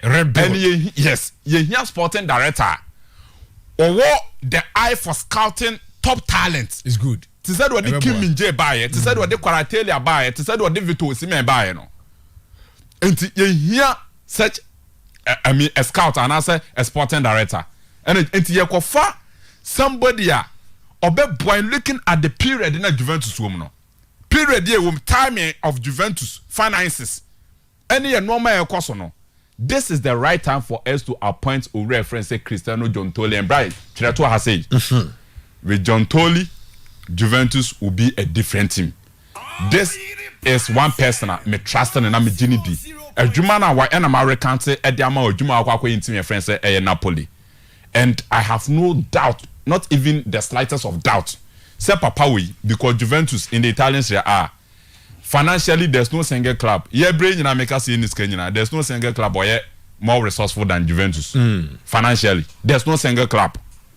And I say offer Italian Serie A right. What are you doing? When you come Honda, the top 3 transfers are of course Italian Serie A. Nina Juventus say Juventus Italian team top player than about Italy. But what I say, offer player Kessie ne board than about Italy. Do it to Cristiano Ronaldo 100 million euros. The best, the highest in Italian football. The second, Gonzalo Higuain, Juventus stand a turn from Napoli 94 million euros. The next, Matthias de Ligt from Ajax, top 3 no, Juve 80 million euros for de Ligt. And the EFA transfers are moving from elsewhere to Italy. The first training in Juventus any 2 years for players or more board them pa. We paid the highest salary in Italian Serie A. And Juventus, in terms of financial position of Italian clubs, Juventus is the best. So the point is, Sir De Laurentiis, Etimima, John Tolley Sika, emanate the core marketer. With time, Juventus will give more money to John Tolley to recruit better players for Juventus. Okay. But if they are ended this season, they be Jumagakra. Then going forward, the Juventus will be a force to reckon with the arrival of John Tolley. So it's a good thing for us. I got 3 minutes. Okay. Maybe saw the here one story, my transfers, just one. And I fought 3 minutes. Okay. Okay. na change na say Liverpool building say department am never for a discussion where how you went and when am ka say Liverpool for penny for no Fenway for no they should help and save Liverpool season, you know, with that winter transfer window January, you know. Because na me hu say clearly omo Medford no are you weak. Na omo yanya aging Medford ene Medford da omo lose omo form. Na Fabinho ebo na emfa. Na Engleta you get it. James Mena ene Jordan Henderson na age kacho omo. Enti na omo bibia form. And na Liverpool nya opportunity in the January transfer window to sign players. See, I was looking forward to getting top midfielders for 8 my friends in Liverpool. But since he has almost signed 2, right? Yeah. 2 no must sign. Catch yourself. Some McAllister ba. There's one other player. Okay, Liverpool. Liverpool. So must sign. Dominic. You didn't cry. Aye. Liverpool most like. Yes. Almost. All call Liverpool acquire medicals. I'm saying no pay. So it's almost done. It's almost done. It's done. Medical. How much you done? $60 million release. Yeah. Last before no. Akasa say almost. No problem no here. Payment structure no. I think by now they are sorted that one out. And your mama can say obetima call for the medicals. So I want to believe say bia say no we watch now. The medicals maybe will be done and then we can be. Enti Liverpool for try say betimi a rebuild the omo Medford. When him say me be in Bright. I still believe say your team bia obe compete Manchester City say Liverpool ya. With all that Arsenal is doing. Based on what? Na ya na me Klopp ya na ne ho na mobo kakra. Klopp wato, but I believe say your resource not enough. Really? Yeah. Ube season year baba be remi. Me say me one particular team, McAllister Moba, Dominic Moba, sa players we mo etimi ra how he develops players and how he gets 2 more additions. How he gets his team playing. And the mentality of Klopp and in Liverpool players, you know. Since our 2 players in Baba be rem na segleta. Me say we will be here. Liverpool will be competing for the Premiership title. Not to say they are favorite. They say you name say Man City. They are always favorite. They are Arsenal here in this season. Liverpool will come stronger. Manchester United are there. Chelsea are better with Pochettino. Okay. But there was one coach, one team. Once again, we push Pep Guardiola. I'll always go for coach a friend say Jurgen Klopp. Okay. So right, that's it. Yeah, niaba. And then nipa want some kind of how. Right, nipa want some kind of how. It's a correction about. Now back to the Cameroon national team. Yeah. But that type of. There is some tough qualifiers, Crano. Yeah, but mo fan that type no, right? Ebisi obebo and the manager obema discipline. Said the point and say want to any adwuma wires. Yes. On any adwuma wires so. 2018 2019. Sa season I has Boku do semi final. So okay, I thought I'm the move. I will go. Andrew Nana was their goalkeeper. Okay. Top in 20 minutes per. Yabafie. I'm starting free bar for na yenin komo. Obviously, yeah the Meteors never starting to yeah Meteors Janeka crap. Na area then we move on to other picks. Inti training in for Meteors yeah na yenika Meteors yeah because I don't pray bar for say Ghana any football nation be. Yeah ka football nation Ghana any home free. Me say take for the way I drain yeah. But for yeah Meteors say another dream say they be call Olympics no. Amfa Guinea 1-1 draw and then right boy the Meteors essence of a coach they say Opagana for you natural or disappointing Ghana for you na but I didn't know me faster that Emmanuel Kopon but for Yankwe. Okay. Anti I born again by any humanity. Aye. Moving I trosso. Aye. I see arrangement here man. Anti. Then got Black Meteors. Miza Midasi pa mami slow na minchia Minia old soldier yɛ madam for Minia ɔyɛ me bibia ɔyɛ trotro driver ɛwɔ ɛyɛ Pokukrom okay to Edum ɔtaa de me ba paa na meka sɛ ɔne ne yere ne ma nyinaa ɔhwɛ na ɔnyɛ kai ɔmo kaa no sɛ me twɛn sponsors no ba they say idea minya 2000 aka no bɛba back on sir I got 2000 just 2000 the car is back say we dey me jiga kra na me hwɛ yɛ metime wow metime yɛ mama tete ko bia mama 500 kesire wo 2000 car no bɛba ɔsɛ car ka 2000 gra na sɛ sini na so bi the car na ɛkɔ ɛkɔ rehab na car na ba o na so we dey na ne be yɛ fro wo baby ade me fa na sɛ wa kan yɛ betime yɛ fro me go for be yɛ fro ha because wa kan wo sa wo no ho dɔm wo sɛ danger ho I was say nya danger tea Bright Owusu na me I was say nya danger fan page oh wow I was saying that danger page fan page danger man fan page okay. danger and Mr. Wow person we oh that be wow person we Adam Crackers group pages na no me den administrator and make kan now so you cast me out to base wow person we administrator of danger fan page danger fan page no mpacho obetimi aba na ya je na wo start na ya mo bie okay also ba office ne no trans na fan kwankwa ya de yempe and to ba office ne aju tuma ne ya mo akwa ko bie fans of danger man ba for we are and say free on no be be why be no if you go via go ba for we brother right I'm privileged to find myself among academics and I'm proud of them as well. These guys any opportunity to studio and almost level of intellect, understanding of the game, and how they espouse the idea now. Yeah, now you enjoy them too. Say me tiani nyina no. I was enjoying them. And let me say my yina. Wadaroma. Osi yenya under 23. I want to claim on their indulgence.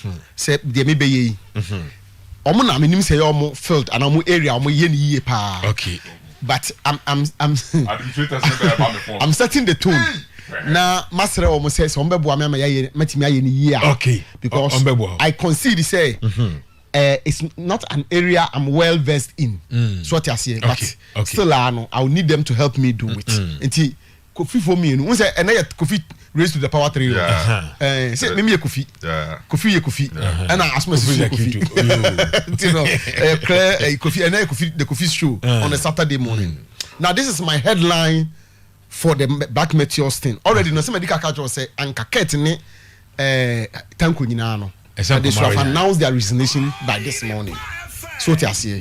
And but this is me. And I'm saying it. Tanko doesn't have enough experience as a head coach. Experience? No, he doesn't have it. Ibrahim Tanko? No, he doesn't have it. We are rising up Cameroon, assistant coach, the national team. Yes. Above to the highest level. Yes. Coach. Yes. The national teams you are former to every level. Only experience. There be only experience. How? You see, Tina make us a message when you say, "Ya no mabuame." You see, experience is earned. You earn experience. Now, my definition of experience was a practical contact with an observation of facts or events. And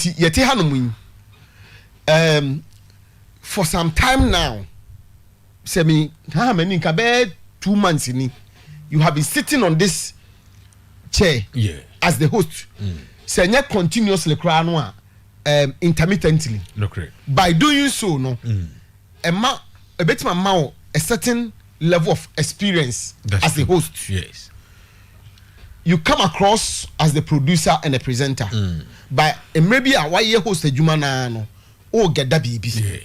And that is how you get the experience. Ibrahim Tanko, why assistant? So what I say? Yes. Various national teams are to even the top level, to Black the Stars. Indomitable Lions, the Black Stars, and all that. So, in terms of being assistant coach, mini problem. But as the head coach, me who say on get that enough experience to be a head coach. You see, it is only in Ghana, and I say a structure.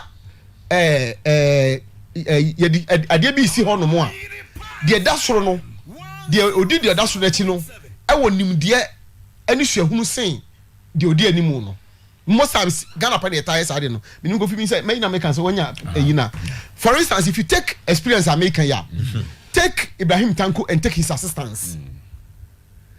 Na assistants no anya practical coaching experiences than him. Sir. Yes.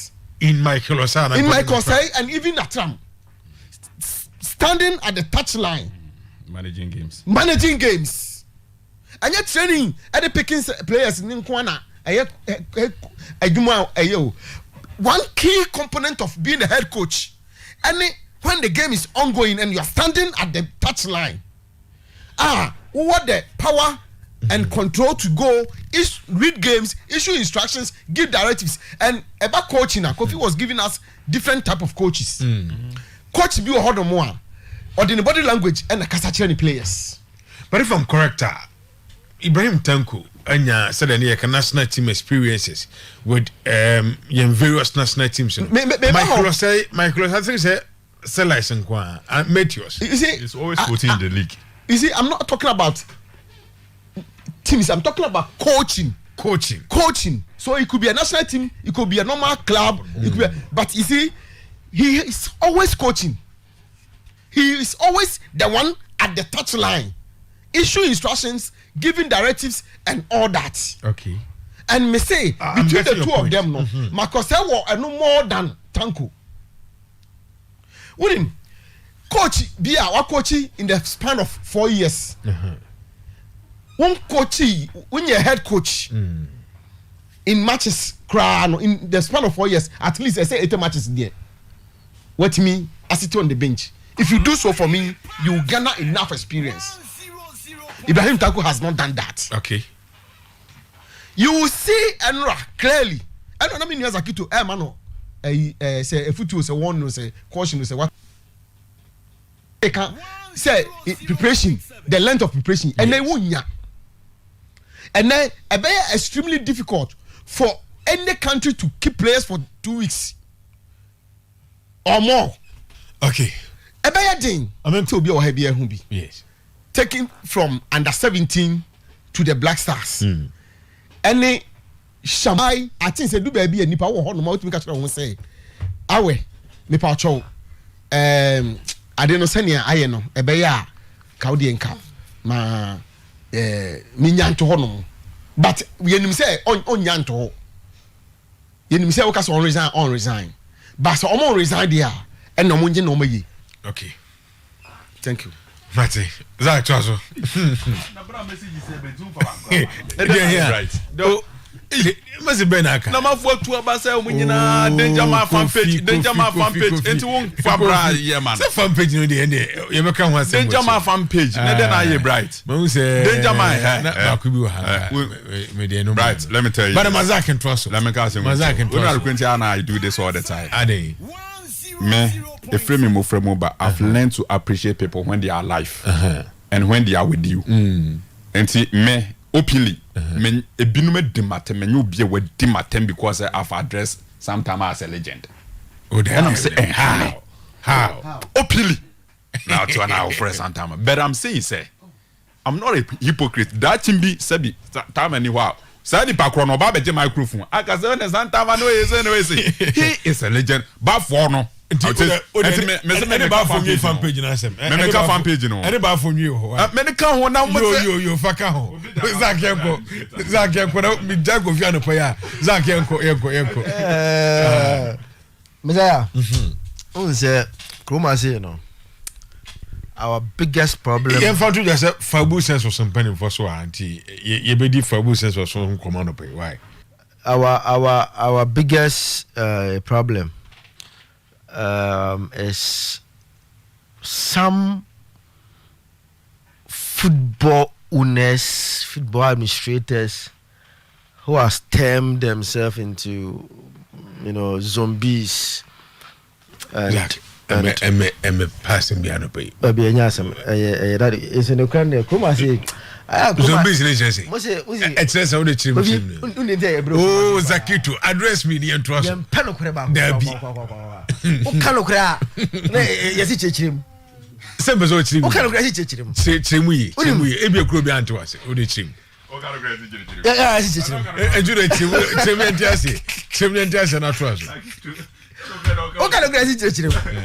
Ele hayo. Ay. And the higher pa ye just had the pa unim adia a higher parliament on Sadia football for a binum min kaumina a binum our madano more zombies and goro boys because you see FA can was no unim FA na the FA are the clubs no and the cats and the ESCO powers of winning and clubs and the other members of the association now. So they have more the utmost responsibility be by FABR clubs no because without them there's no FA. How do you know my Omako ton omoni munyam for traveling for yentu kwa national team yen from go to management committee so and no kofio kete obia wati sika dia tekla ontimu tukwa obezo tukwa ontimu tukwa oni say men kasa bacho oko bechema wane ono bechem aya gama wane we esku agama no esku loziko no at team nti loziko odi sika loziko bezo tukwa ontimu tukwa asa okay misa wa man kama asemi ya ubanya pro asem na wo kan ba agama on na dis kind team and we go for CEO of one bar they turn themselves into praise singers eminence o kan binum to the church you understand sao suban no and na dey bia affect in football because these clubs some of them omokwa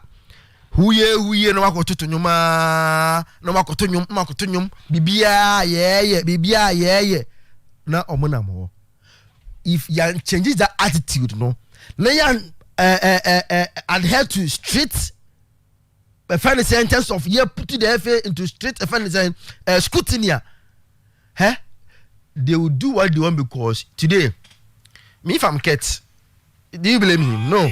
Why? Because the oil no so on fast can to embassy obi amene and when you two from embassy obi aso and clubs na be braja tum and allow everything that is happening today. Last time I can't say about collapse no. I'm back at him say me say Tanku Accra Lions relegation threatening team. They have to be saved by FNN. Last day game no. On going point to Bebian Gosas and Accra Lions survival relegation. Kofi that team is good enough to give 3 players for the U23 team. Asema meka they meka no ase be mo na menya adwene. Say and England e ko bola. Yes, Leicester. I'm England for 3 players. I see. Exceptional man we be a medicine back we na mu. But I see. That be NC. Exactly. Obi baby say Yakobo bo match was a film. We are okay nyina be so saying. The almost as mpacho. Where am biamenam no. Whoever understands my me or etmase. Say yeah, from Matthews team. Ne say Accra Lions who were relegation threatening team and no mo chiro mo pa no. Ama Matthews no 3 teams. Sorry, 3 players. How? Does it make sense? Team now league no. Amoko relegation is say omuni quality player. Who's almost running the academy system. Enti ya bi aka say we no players omu mu aka we. Say me okay. Onu mu aka we. Obi awaje league. The goalkeeper qualified to play na U23. Bompai Sabora Aboko fa free Abuche Bayan. Jordan Amisa. On the go the team or the worker. Jordan Emerson, Omufi say, you're good enough to be in this team. But Felix say, who won the league from Megama is not good enough to be in the team. Bright, as I make car, also as I make no correlation the same. Jordan Emerson is good enough to be in this team, but Felicien is not good enough to be in this team. Me pese etie me. I know say Wadudu etie program we. Wadudu Benap. Yeah, Wadudu. Yeah. Qualifiers no. Wadudu player ben na no on e Felicien on na afran bo for M5 no. Wadudu mu Benap player no na afran bo for M5 no pacho. Send the name to me. Me refu bo ndi. Ba for e ba qualifiers no. My David Opa finance na okay. Oh no, only boy be number 4 and 5. Opa fan any boy be number 4 and 5. First and say that boy is how boy number Benap. Okay. Eti am so say Odudu emfa name sisi ya he's listening. Benap player. Okay, most of the about say Alex. You find Alex Safo. Yeah. Alex Safo. Okay. Eti me say eti asemo yo. Come and say nipa o kan okra si chichirim. Go for ni mi nya asemo a mo say mi nya man kan wase. Say o kan okra si chichirim. Menti ada menti ase. O kan okra si chichirim. Kofi say Algeria no park. Ghana no Algeria e bo qualifiers no. Throughout the qualifiers, it was David Oponafane and Alex Safo, who is a player of Benap Division 2. And the ball qualifier says Alex Safo ne David Oponafane of Kinfesa. Mzee tiasamu yo. Flow. Why? And the ball qualifier was saying na anya biano. You call Algeria you Oponafane ne Alex Safo. Two local boys, but they play very well. Yeba Kroma say they play very well and stop Algeria. You qualify ya. Tonko what no ama if you for dada wo sa se kofa boy be fa ni yegbe. Saudi yegbe no. Or a vision FC player. Chief of staff e fa ni sankra. O secret ni player and what transfer no ko Finland. Ya qualify you ko tournament our USA nya be hwenti no. E so ko ton player e Morocco. Say why na embe wo no obi mbedi. Alex Safo na obo na team no qualify ye no. They drop him out of afre yegbe. Ene sa boy wakunu den eje for Osaka was Sweden. Say omon brada mbabo na omon menya deals no omon tom no munya sika. So Benab boy now no dey obre no. Ye yin afrim. That this thing doesn't make sense. You see, team burden. Apart from any Alex na bobo na omonya understanding, there have been some telepathy and understanding between them. So why do you drop Alex Safo and bring in Yegbe? Yegbe onu onim tackling. Miriko nuntu bibia kwa enim ye. Na so boy ni bot 3 matches ni na. Just because oye Michael second play no, by all means I say Yegbe ebo sa ball no. Eti from day one decisions e take na nye. Moment kan okre coaches enu kroma bium. Lances no. Ama fe ni coach o kroma say. Lances no. And that is our problem now. Udi mi ntia. Today, Kofi Tia say, if we are being rough. Obe sisi apa say. Kofi kwa. Obende say omo the lances ne ba. Endru wan ya Kofi will be lances ko obe pass through simple. Lances C, lances B, lances A. Obe pass sisi ya. No a coach. No, because you see when you on lances ain't you know he's a good coach. Because of lances you know our good coaches are like actually but only lances A coach. And because of obi our coach you know all lances A no they think that they are good coaches. Exactly. Where that me come almost me interject you know. Say we a good coach. Requirements. Very good. Maybe a requirements down. Oh, and so the necessary requirements. That's not what me age man. What you over here na better. So over here na better my go for it. I just me na mako school we but Oyerepa FE say Zakito no Kofini ba for ne Jibo ne sa crew no because game tia. They believe say a crew at least they trust them say I'm gonna make my head. Any station na come baby I saw owope. If you last in there you can have it all. But no abon. You can have the last now when you there no abon. No be nibi. No because of on me Uncle John passing tea. John me pacho and the only say there's one a year Ghana for nyaka about this guy Joseph Smith. Obi ane neshe biya fi say is a very good coach. But only license A. Enti no, ane yina kusi nchen because only license A. Mr. Asem Kakra. See, I know not saying there because one thing is that so yeah, good coach. Now so when it's a requirement na FIFA ne kafum pono, they wouldn't even allow you to manage at that level because you need a certain certificate to manage at that level. And I know not saying omo ya ade no. Our money certificate no. And most an ebe money. I learn say like you say no, mu be ache. Most of the coaches na train say. Like say no, mu na akwa. What be mpa? Only like say I won't coach because it's an issue. Hamza Oben has to focus it. And there are a lot of coaches are problem what Ghana says no. They want to upgrade themselves. Don't say they are good coaches. But they don't have that opportunity. Ivory Coast. Most of the coaches they will run to and get today they say it's a calf more organized be more time more coaching is a big problem in this country.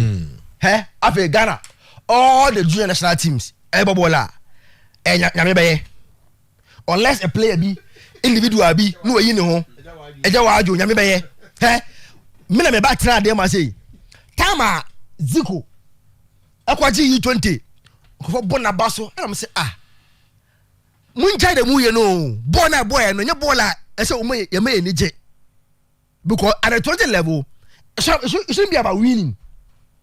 It should be about a project. Yakubo bim aja and don't yeni aje. Mekaya says Akito umpezi asem umpe fenasem. Nyankopon a ono no o kan kure o sisi bibia pepepepe. Ano ma ziko ni 20 sasu ko biom. O passe ziko obi ehun se asam be kezito enu kure no. Ano ma zito ni 20 sasu ko biom. Good stage when free. Because bim no, you can't sustain it forever. We are lacking quotes. Messiah, until say you bear the right thing from the scratch. Yes, the boys very well. Coaches at the grassroots are a problem today.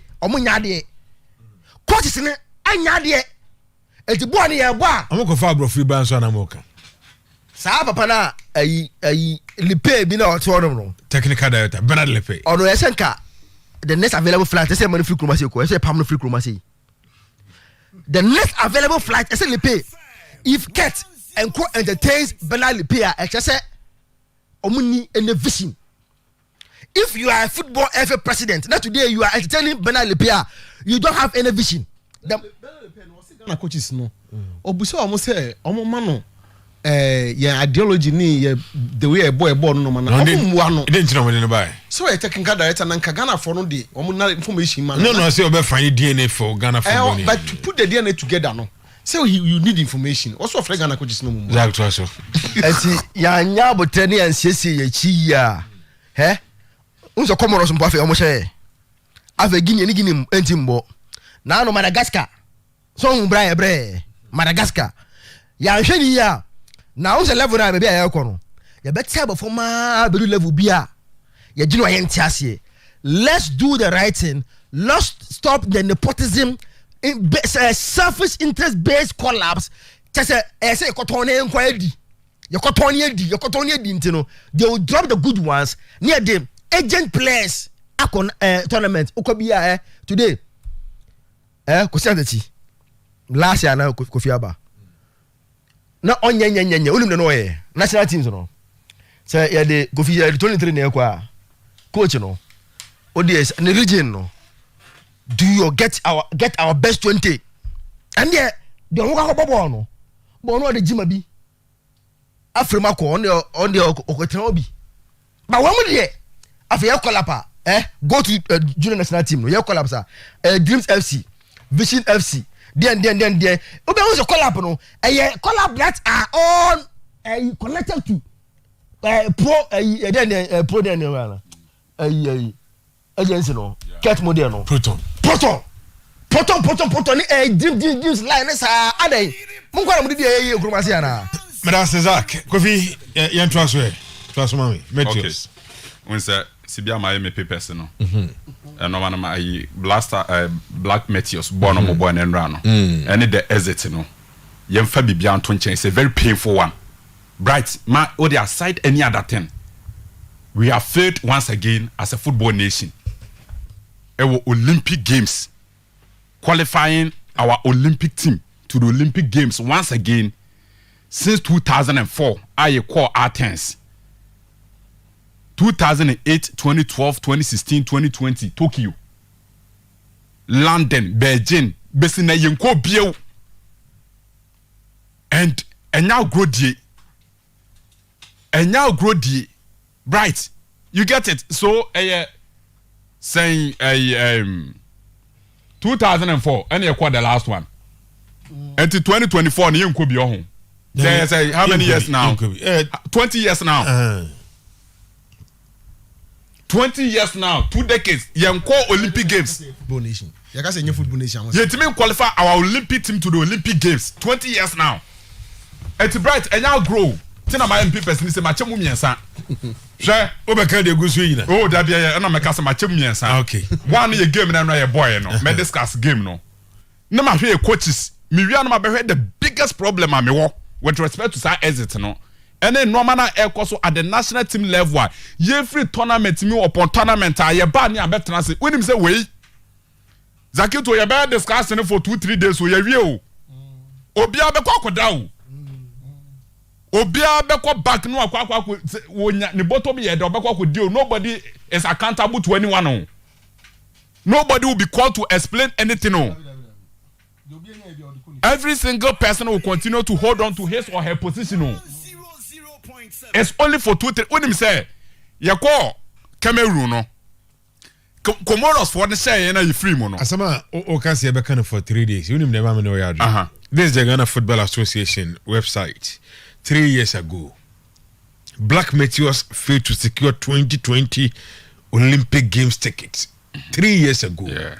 You mean say after that, DNA. A dear back as I'm basically. No. Bright me say 2-3 days. It will be closed.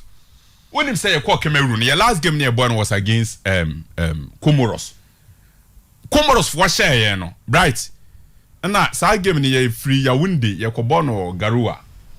Ti free Garua na ye kwane yete plane mu na ye di nkomo ye journalist no ye di nkomo.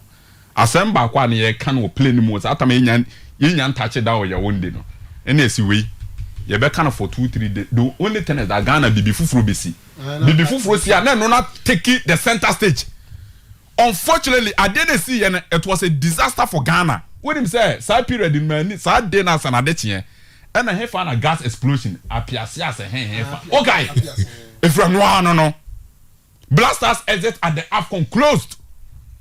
Nobody asked anybody anything and no biafan who di okruma. Bright mama show game the first the men who about Ghana football ni se bona game me ahwe game ni kakra on the screen. See yen you were star football. If we say a toss our football and touching ye Ghana be na ye obia the 10 players and I start the game because a day Bright say ye bo Ghana Premier League game a camera at daso 2 Ghanaian coaches Ediana Stars coach Asantuko coach omo nyina use 10 players because of a normal muso matie. But you cannot tell me say Maso Krodu has not learned. He has really learned a lot. But then omoba no ma just science no ma kosua no book no omo jani nyina di go ho no ma ba be fa gidie ye hat gidie we see we papa we say me sofo me sa no mo di coach wa ha. And baby football na ekono Bright and then you discuss David G no and then coaches say omo pe goalkeepers and they start the bed out from the back. Baby football na ekona ye di gidie na e run football no aye coaches ni de omo bi bia akwa de obi be catch omo eno na influence omo selection. Coach kwa selection tim ga say na player we and then no ye share no manimu no ye share pictures ni mu no picture no an capture ni yi ene nye ni de yini film obe yina film. The coaches at least they should upgrade themselves because I believe say nobody can convince me say both at club level and national team level we've not given our coaches the opportunities. Kwesi apia so about to wake up Kwesi Appiah nko World Cup. On fa Ghana nko World Cup in 2014. Yes. Sika Kono, ya man opportunity at the Blasters. Onye Ghanaian. Kwesi Appiah onye Ghanaian. Ibrahim Tankwe onye Ghanaian. House of Folk coaches dodo na about 95%. Omo nyina nya Ghanaians. Asante Kotoko about 95% enye Ghanaians. It yama the coaches in this country a lot of opportunity. But then they will always come back and fail and disappoint Ghanaians. Ibrahim Tanku, send an about for Kano. He is talking about the lack of experience on his part because he has not shown anything that tells us that he is an experienced coach. And then Ibrahim Tanku actually say he is an experienced coach. You failed at 10 level. What's answer about failure? It means that you didn't learn. And I always say this in football, and I say even in normal human life, we learn from experiences. We learn from our practices all the time. And to Bright, Enra, that is the essence of history. History is the essence of history. And it said to guide your future endeavors. Okay. And to say next oh ye bibia. And I say bia could dig a fire yema. I didn't So what happened yesterday is guiding your life tomorrow. And so we learn from experiences and practices. You have failed one major tournament. You had the opportunity in a group with Morocco, Congo, and Guinea. When to qualify Ghana to the Olympic Games, Ibrahim Tanku, you expect another opportunity. Okay. Right, baby, hear me penny, the third one. Baby, hear me penny. This is where me qualify for state ministers. Any penny for what my Ghana say. Almost sorry because say your football no ebe do this level. It means that there's no sports in this country. But foot in baby hear me ni. Right. Say your football no ebe do this level. It means that you need sports ever Ghana. And the reason is very simple. Omar was saying we don't have a compensation when the football we find ourselves in this country, you know.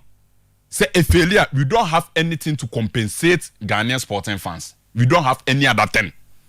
If football fails, the entire sporting system in this country has failed. Why? Because your budget, your annual budget for sports, about 70 to 80% echo into football. Your annual budget, annual budget for sports. So, honorable minister, we have more budget now. Sika ye pia edekwa football from the sports budget, about 70 to 80% echo football mu. Athletics air sofa, boxing air sofa, any other sporting discipline air sofa. Ye discarding in football at the national team level. It is a one corners for monoko failure. It's let's say you're failing on man totally. And I was talking about compensation, but I for all the when you feature in when him said some time ago, say a core national team level football, nasi a kwanasi yenya pa. You can count on Azuma Nelson. So that is a compensation for us. Okay. Says the football now you core no. Yet me nya de pa. Azuma Nelson be ra boxing ring arena nim. Obama excitement. I quote him in the 80s and the 90s. No more Oscar De La Hoya amuna neku. These were top professional bosses. Worldwide, iconic figures. I quote Azuma Nelson. No more some joy at the boxing sector. So Oba fast sprinting. Great sprinters. Bright Owusu Messiah Universe Bobby. Unka no. It's a brown one. Bright the Unka. Obeka no. Omuni no pa. Sprinter. Otumika. Waka no. Rest more in the 85 US more no breaking records. The point is that near football na enye ya near wo more sprinters wo mutumika the joy. Near wo bosses are no mu ko ra rank nim joy. And now you can say say football ni failure.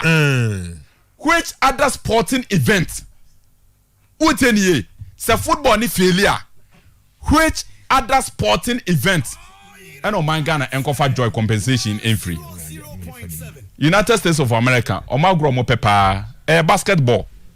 Best I'm call basketball and nasa anya. I'm glad they because the best I won't be say. Olympic Games are Justin Gatlin, Tyson Gay, almost swimmers. the joy they give them. England for Bobo no nom tournament na nye ya Tyson Fury mu be kon e boss ni ma mo mani age. Message Ghana ko ball na say ye ko feli at the national team level. Which other sporting event in this country and on my Ghana and for joy in free? You have killed all the other sporting events because you have over focused and over concentrated on football. And the chunk of your budget, no. But the national team. Thank you, Gofi. National team also is a fairly Comoros, a fairly World Cup, a fairly at every level. So what are you doing to this country? Tomorrow morning, I'm 2-3 days. I'm here to be chat away. All right.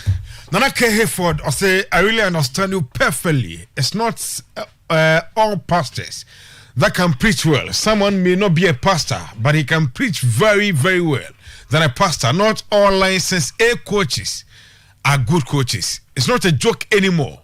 Greetings to your crew and Nana K. Hayford. Isaac Osejebi say for me, I wasn't surprised and wasn't hurt as well because I predicted that conceding those cheap goals against Congo within 2 minutes in our first game, honestly, I lost hope and confidence in this Meteors team. Kwaku tells my brother, football hasn't sunk, but those countries are doing things right and they deserve credit. And on the Odebayabua, Kwasi Shiamase Zakito, always on point. The problem was dropping those who qualified the team and left them out for some alleged players of the FA big men to enable them have market value. Now, would they even pray for the team? I know Asu JB and as Isaac or say JB as I never say I'm a very big fan of this FA for a very long time, but now I've given up because they have destroyed our football and it's very sad. I know Isaac or say JB messages now or the urban be and I'm making kind of amount more. And so high the account hona okay bafo minimisa wo ko Alex hodie na Mr. Abet Yaya Komi Mr. Komi or the message amame so o he wan pay enno na yenu Zakito etihanom woni kofi ena na omo cry over GFA filing fee no person GFA president me make I say omo increase no by 900%. Yes. Na Kofi munyim asum Abet Komi via Love FM anopeye wona yenua de lale atiase ena edinkom wo say the margin of increment for contesting GFA elections does not lie with you journalists, so why criticize it? You journalists are not part of the GFA. Mate, ode you be kan wasam say you be di congress on komo petition and be CFC diaba and they kan ho mnim say Zaki you be kan wasam yeah say o say you room on say the be am ka say abekomere I am fan channel me no ka mesre yen collection no say we should limit the interviews on Abekomi. You know what they say. Me adeba kwa I am very careful pa.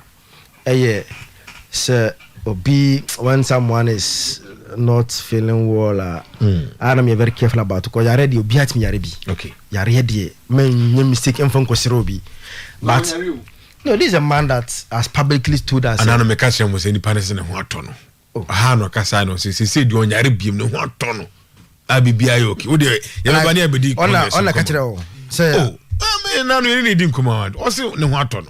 Eti no on be can tell say a small kind no. On kabi mon. O yare ntia fan channel. Because this is a man on record Kofi. To have said this what can say. No our part say yan fan channel o yare ntia and o can say asem no. So eti san ba no only need you have to be careful of what he might say again. Say issues no escalate here because see as my okay like sorry to say it, but it doesn't make sense. It doesn't make sense. Zach me ba you be din come see why maybe in your opinion maybe I need but okay say it doesn't make sense yeah and I me can say okay no crime see when I hard game pa Kofi ni me ya you Chroma say W. You can make your say, point without attacking. Oh, can okra yesi chechirem. No, I will be trying to run jam no ochando no ko. But what can okra yesi chechirem? You ever try to say? You ever try to say na you be dim komo say petition obi a obi. New Adubia CFC. Oh, so New Adubia say. Na ba for so wurem. Oh, me hard copy no. Me dey some say ya na print me dey kura. Is it point and say New Adubia say omo crazy. Point bebre ebia nso to aso. Ebi ni say. Ebia one omo say. If for constitution omo dey adwuma no. 0.7. Untimi nye Congress. We ye ordinary Congress me boa. Ordinary. Eye election year. Won kan election ho asem. Na wo ma timelines. Say that say ye pese ye to aba, ye be to aba say, ye be say, wakofa sika obi pese o contest ya. Ye be je no de be kan ho. Say in your friend say documents Congress documents na mo dem clubs ni. Enka agenda no. Election timelines enka ho. There be time the elections so krum enka ho. Nti eno ye ba ko ma raise. Se ba ne sa na e be ma sa Congress we omo koye no. Na chese problem ho. Omo mandate ni so be so October. Enti kese ba na no ma start the timelines near the air back. Say na be ya obi obe person contest bia no. E be hu kon be so because some ye be wie no. Some me integrity check ni sa no ma ni nyina. Enti e ba with timeline. To raise timelines and the constitutionality of Congress na omo ba be no. Na omo san so raise issue of say cutting kwofo say cutting na muso so asoma kwofo. Omo Nicodemusly omo ni nam kuntuna se ejiji signature so de come FIFA for say ye wo status ni mu no articles ni bi wo ho no mu a on pese omo sesa no afi so on pese on be election ni this year enti omo raise a lot of issues ye ba na so omo ye kwan me feature kekere bi they mention article 31 and to the be say the GFA are not complying with article 31. So what is article 31? Article 31. What is article 31 of GFA status? 31. Ordinary Congress. Congress shall meet in ordinary session once every football season, usually before the commencement of said season. Okay. About once per in the season. Ordinary and usually it should be before the season starts. Okay.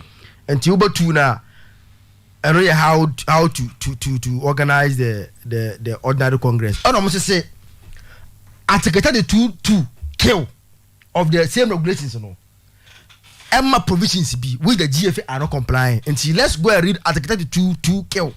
And I said then article 32 ordinary Congress agenda and Hannah 71 and Uba it gives you the agenda there at the ordinary Congress and to buy no be approval of agenda and addressed by president, appointment of members no ba kill no mpacho Kofi say you try the no you twetwo no tuntun me no kokwa or highlight it. Very important.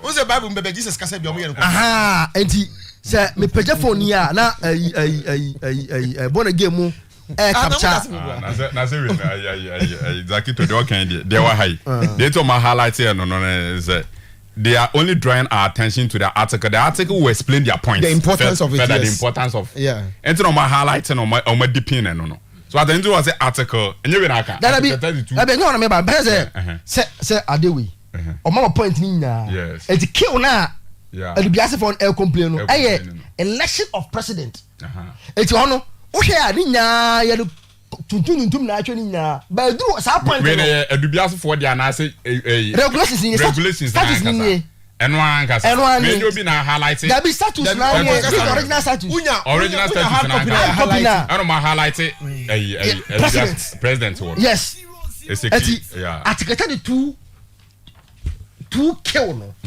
okay kill no election into agenda of ordinary Congress kill no talks about election of president meanwhile agenda na anura me be break say na me ba for year you know o ka agenda ni mu nya there's no way I'm mention election of president. Yes. So the best one raise alarm say you are not complying with the regulations, you know, because regulations say ordinary congress there. Ukobia agenda no. I don't mind koko or ma halachina koko say election of president should always be an agenda at an ordinary congress. At congress bia. Ordinary congress. Election year. Ordinary congress election year no. And this year election year. Yes. Because on mandate ni be ebeson October. The office changing and say no matter now. Almost say in accordance with Article 31 of the GFA statutes, it is mandatory that the Football Association convene an ordinary congress once every football season. And to ordinary congress in every season, football season, almost statutes, you know, yes. Only once, only once. And I say, as stipulated in Article 32, 2K of the GFA statutes, the inclusion of the election of president in the agenda of an ordinary congress is mandatory. Yes. Per omo regulation, you know what the am say no. It is an indisputable fact that the tenure of the current and serving president and executive council of the GFA will expire in October 2023. As a result, the upcoming ordinary congress necessitates the inclusion of the presidential election as a compulsory item on the agenda. Bearing in mind that any attempt to have the elections next year would have meant that you plan to stay beyond your term limits. And to what as the person changing and say first and foremost, ordinary congress and once every year. Yeah. And per more regulations, you know, and normal statutes, you know. Once every year, no, there should be an item of presidential election. If some year, no, some period, you know, the term of office for the current ESCO, any certain president and so on, there should be an item. Actually say kwa elected the president and ESCO members. So why nyane sa actually say o pesa 4 years and you stay beyond 4 years no. And to say next year no person ye to aba na GFA elections na. Actually say next year no 2024 no. Na Mr. Keto Kreku any ESCO members no they have stayed beyond 4 years. Yes. That is their limit. Their limit is 4 years. So they can want some of the screens. Exactly. Yes. Okay, exactly. And to some an extension, they can only get an extension when elections are being held this year in October. Because some of my October 2023. And it was October 2019. October 2019. And October 2023. 4 years now then.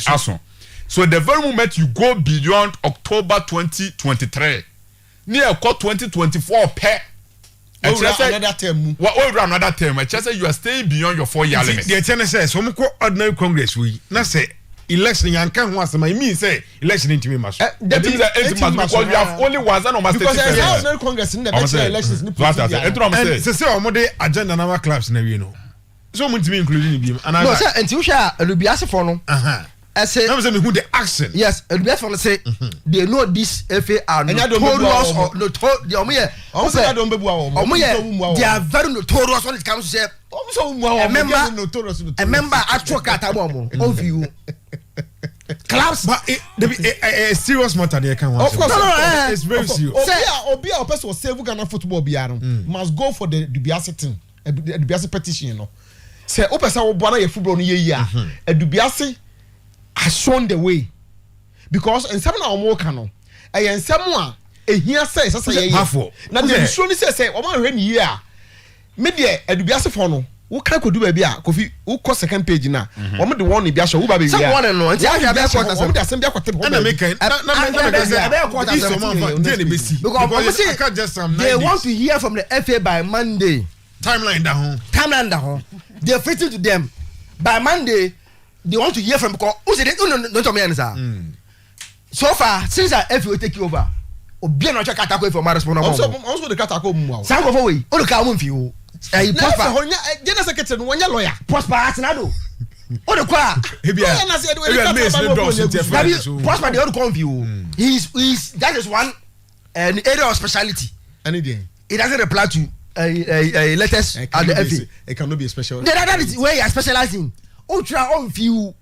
It's almost say by Monday o man ti o man ka. then they also know what to do. It's all I share. But as I say, no, it's for the chat, but serious matter. Say the status they say election year, you call the Congress. It should be an agenda. Election room, agenda, and then also mama intimate trouble money. And not clubs need that to be out to now. That's something happened in a club. The argument. They don't come on saying Bright. Let's communication in the last Monday or Sunday week. Last week only. I the argument on where say and design them some say if anka agenda not to Congress, it means say in October election them they will stay out some time again unless another ordinary Congress. Wow. Because we don't elect president at extraordinary Congress. The only place we can elect a president is at ordinary Congress. It is a election where this time the chance election number so they will stay out another 1 year. Now this a reverse argument. And now you about 3 more. One fact. For the Sergeant Bonnie. I'm picking meaning from their word. Yes, I'm word. Forward. What they are trying to the picture some creating is and now you about 3 more. On for election road button by. But what they you are proposing for us to increase. So you are only address from here fast. Propose and say these people want to stay for another 1 year. So the Congress edit 2 more. Now election number this year. They will stay on for another 1 year. Now election number in 2024. So after the in terms of figure they will pay. Then they will stay on for another 1 year. Now election number in 2024. Eti media the me picking say me didn't come on. What I'm picking is about Monday. So prosper ayen subani bi no respond and for more. They will resort to court for the interpretation. Okay. Where the ultimate ban will be every where ban be nim. Say member no committee ban where be nim. Where they will go to court. For court to order you the GFS. This is what the regulation says. So include it. Go by it. Okay. You can't sit in your comfort in your room in air conditioning and doing what you want. It cannot say prosper is listening. For the first time, he should be a man of like his West. He's a lawyer. More Sasu Minor on the pilots no. Onjai, he should at least respond to the members and tell them what they intend to do. No more baby omujina. Then Monday ne dia. Minim say Monday be ka ho nsem. But for say as go dey interview anye. Ona say I know ho. As go dey friend you. Because koku kwaten no mo, ona koku kwaten no mo ne omo mama ka no. Say omo tro ma as go ya and omo nsibu ase o. Asem na be say yebobo ban dey no ma be say obo ase bi nie. Wo dey man mamu nyamo djuma e be obo ase dey be ba. Na dey bi so na em na ye den na football people for me besen omodosun omom ko congress over 160 football people for mo congress. It's such a sensitive aspect of the congress na mbeko no ye from na say di we minim sen kenya nkofu ya e bia nko mbeko so no makwa approve bibia o na bright na. You see, football people for no, or moment is for bread to do. Nany na bet come say mfa for bread to do. I bet come say nkan to say mfa wo. I say ngwafo no near the biaso for home. I say mama say by this letter the executive council of the GFA is advised to desist from engaging in any activity that is detrimental to the growth of the association and stop the habit of forcing members of the association to sign documents under duress for fear of intimidation and victimization. And we say no, new Adibiaso for not taking it upon themselves as a more project, or more fight on behalf of all the members. But the question is, would they have the support? The support of other members. Because unless probably maybe we BBC, normally what I do in NSA, Obit Sempa Mr. Pobi and Sempa. My friend and I'm and discuss it and brano. Okay. Even though when we read, we understand it, but sometimes those who have practiced it over the years, you know, or I remember my practical experience of a lot of things. Into me, we are me kwa find a lot of things but indeed and some more can on paper na there Kofi e ho adwuma ade on say o be ya lawyer wonim that to be or tell letter clauses next on the system we anyway me kwa me Monday na me nyantiawe na me sorry me Alexander na tenyina na say legend there's what teach man omo call Mickey Charles ni Mickey Charles nia no mo yenya na kese yakoba yenya na wase yakoba because of argument Mickey when say bro me baba ko I think last 2 years no worry Vicky Victoria okay on any husband omo share program all right Clifford Cheba for Clifford where you can say Germany Clifford any program ni na Clifford dey to buy where Liverpool Clifford enemy no we see anafi Clifford Dr. Ampon your chair brother sitting right Alex J Fabu census coordinator na we are na wa baba ye no na anka na una na ye secretary edemade Sante regional secretary na ye bedi Fabu census on komo kakra bi na ye wi e za ko say ye bedi rabi born again Mr. Wai Mama Sally Fiora. A colleague of us. Born again, Mr. Shofun or so. And he see an autumn crowns. Me who you cry, say on it in a year. Okay. I'm saying they 5 years. Or more 5 years. 5 years in the. Congratulations to them. They are back to three. On Hajia. Nasta Fiura on only Alaji Mama Sally Fiura yeah and an Hajia Nasta Fiura Alaji Mama Sally Fiura say Yanka Faman say 5 years in the they've enjoyed a very good life. Fabu census and Como and yete etwasura je say apumbo ko die ya ho ya pa na so ya da pass bi biaboko nyame adumenti ya da wase so say anytime be a ball mu a ja ubie ya na mo se da bia mo so bana mo chechire mo kire supporters me san say Fabu census ne de hu ya papa Messiah ono ana be ma kotoku skill ono so ye the avenue a utu sika enko ba bia ekokotoku accountsum na Messiah before na meba so omo Fabu census challenge ni nyina no pay waba enti Mr. Questions bia obetim dia ba oko or your passports on Facebook or Oyerepa Radio or the bit media ba 0322 4972263 and share WhatsApp number or the beba na ya ne come anti yenti omenim maybe I will start na we dey come say answer na meba Fabu census no so okay ye pese ye da Mijina Ashanti Regional Circus Council and I'm bought a bafo Uncle Biahine. Na ye danasi a bonabaso and ye patrons Mr. Nentechi and Mr. K5 for more and a national chairman Mr. Demenyane. Na executives ni nyina na kwa memo na oba Ashanti region so executives no say nyame ya adom enra nyina ekohia baafo ahemfia ye circle selection no Ashanti region dia no bibia to dwa nyame ya adom a meme da ya ebe ya nti ene na otwe ba so ene na otwe ya ba so menchia house of chief mo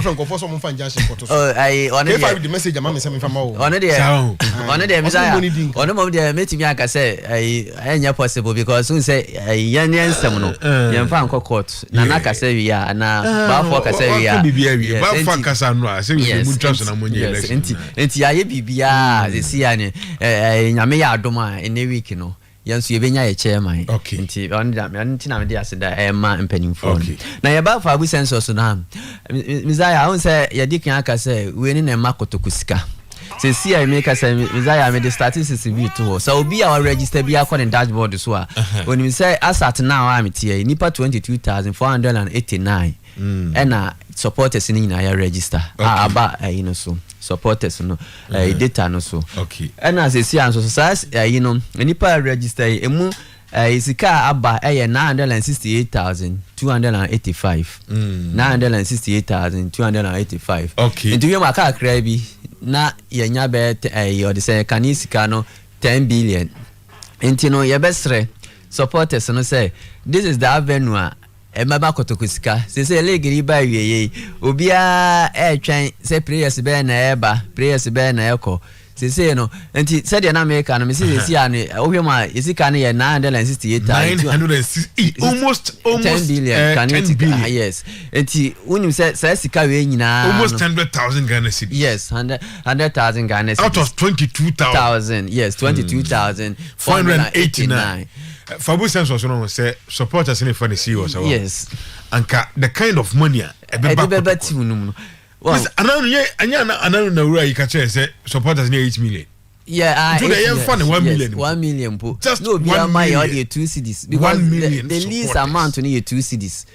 So we so the otua ya ekokotoko accounts mu access bank eco straight obia mfa baabia enti no sesi anso de a new year bebre no ma bebre aba sa life for down romani but I think say improvement about because the last time then yes scan the economy because so register every month bia no yes etil automatically yes etil nti obi a register bia ni say yes this car etoso enti no sesi anso no no ma bebre o ho a your sponsors no by especially Star Life because you see I know say we register now system no so better dey be no you be launch sa project no very soon obia obeye okoto ade a obenya discount na insurance your Fabu census contributor yes ubenya discount wow yes ubenya discount na what sponsors no sponsors no nti e be say ka high sense yes a high sense TV bi ni yes what your card kwa na Star Life for so am ya say insurance and so eba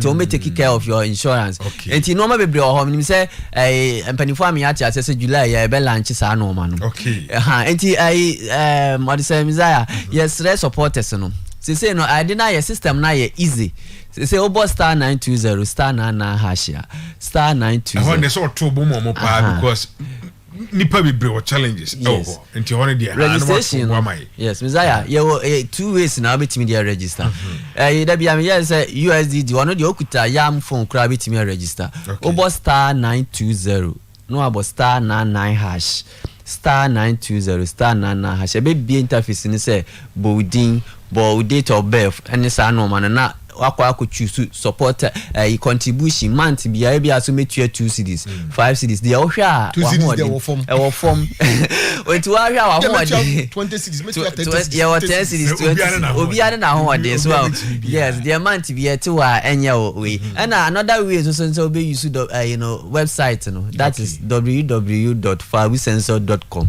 ono so register ono so use sa website na be ma the same e be bie we no why ono so choose we be amount to open sa we process na odibeye we are no what your registration fee ono ne 30 cedis ono your installment or obetimi atua ne 10 cedis month bia nji 3 months na no what we are okotoko number obema AK some ono ne unique number obi ani bi no the amount enti ye be say supporters no say no enoma bebre ba mu a say oye kotoko supporter na say wo ho pa say support kotoko na say wuntimi register ya ene na che say o supporter challenges ewom Kinsley na prempe o say o genius o say the number the register no change number no enti am say the darkness or scan on moto no on kwado I will so betu on flawless na less enti me fa me number into Ghana enti so e bi obi o challenges bi a o frame 0242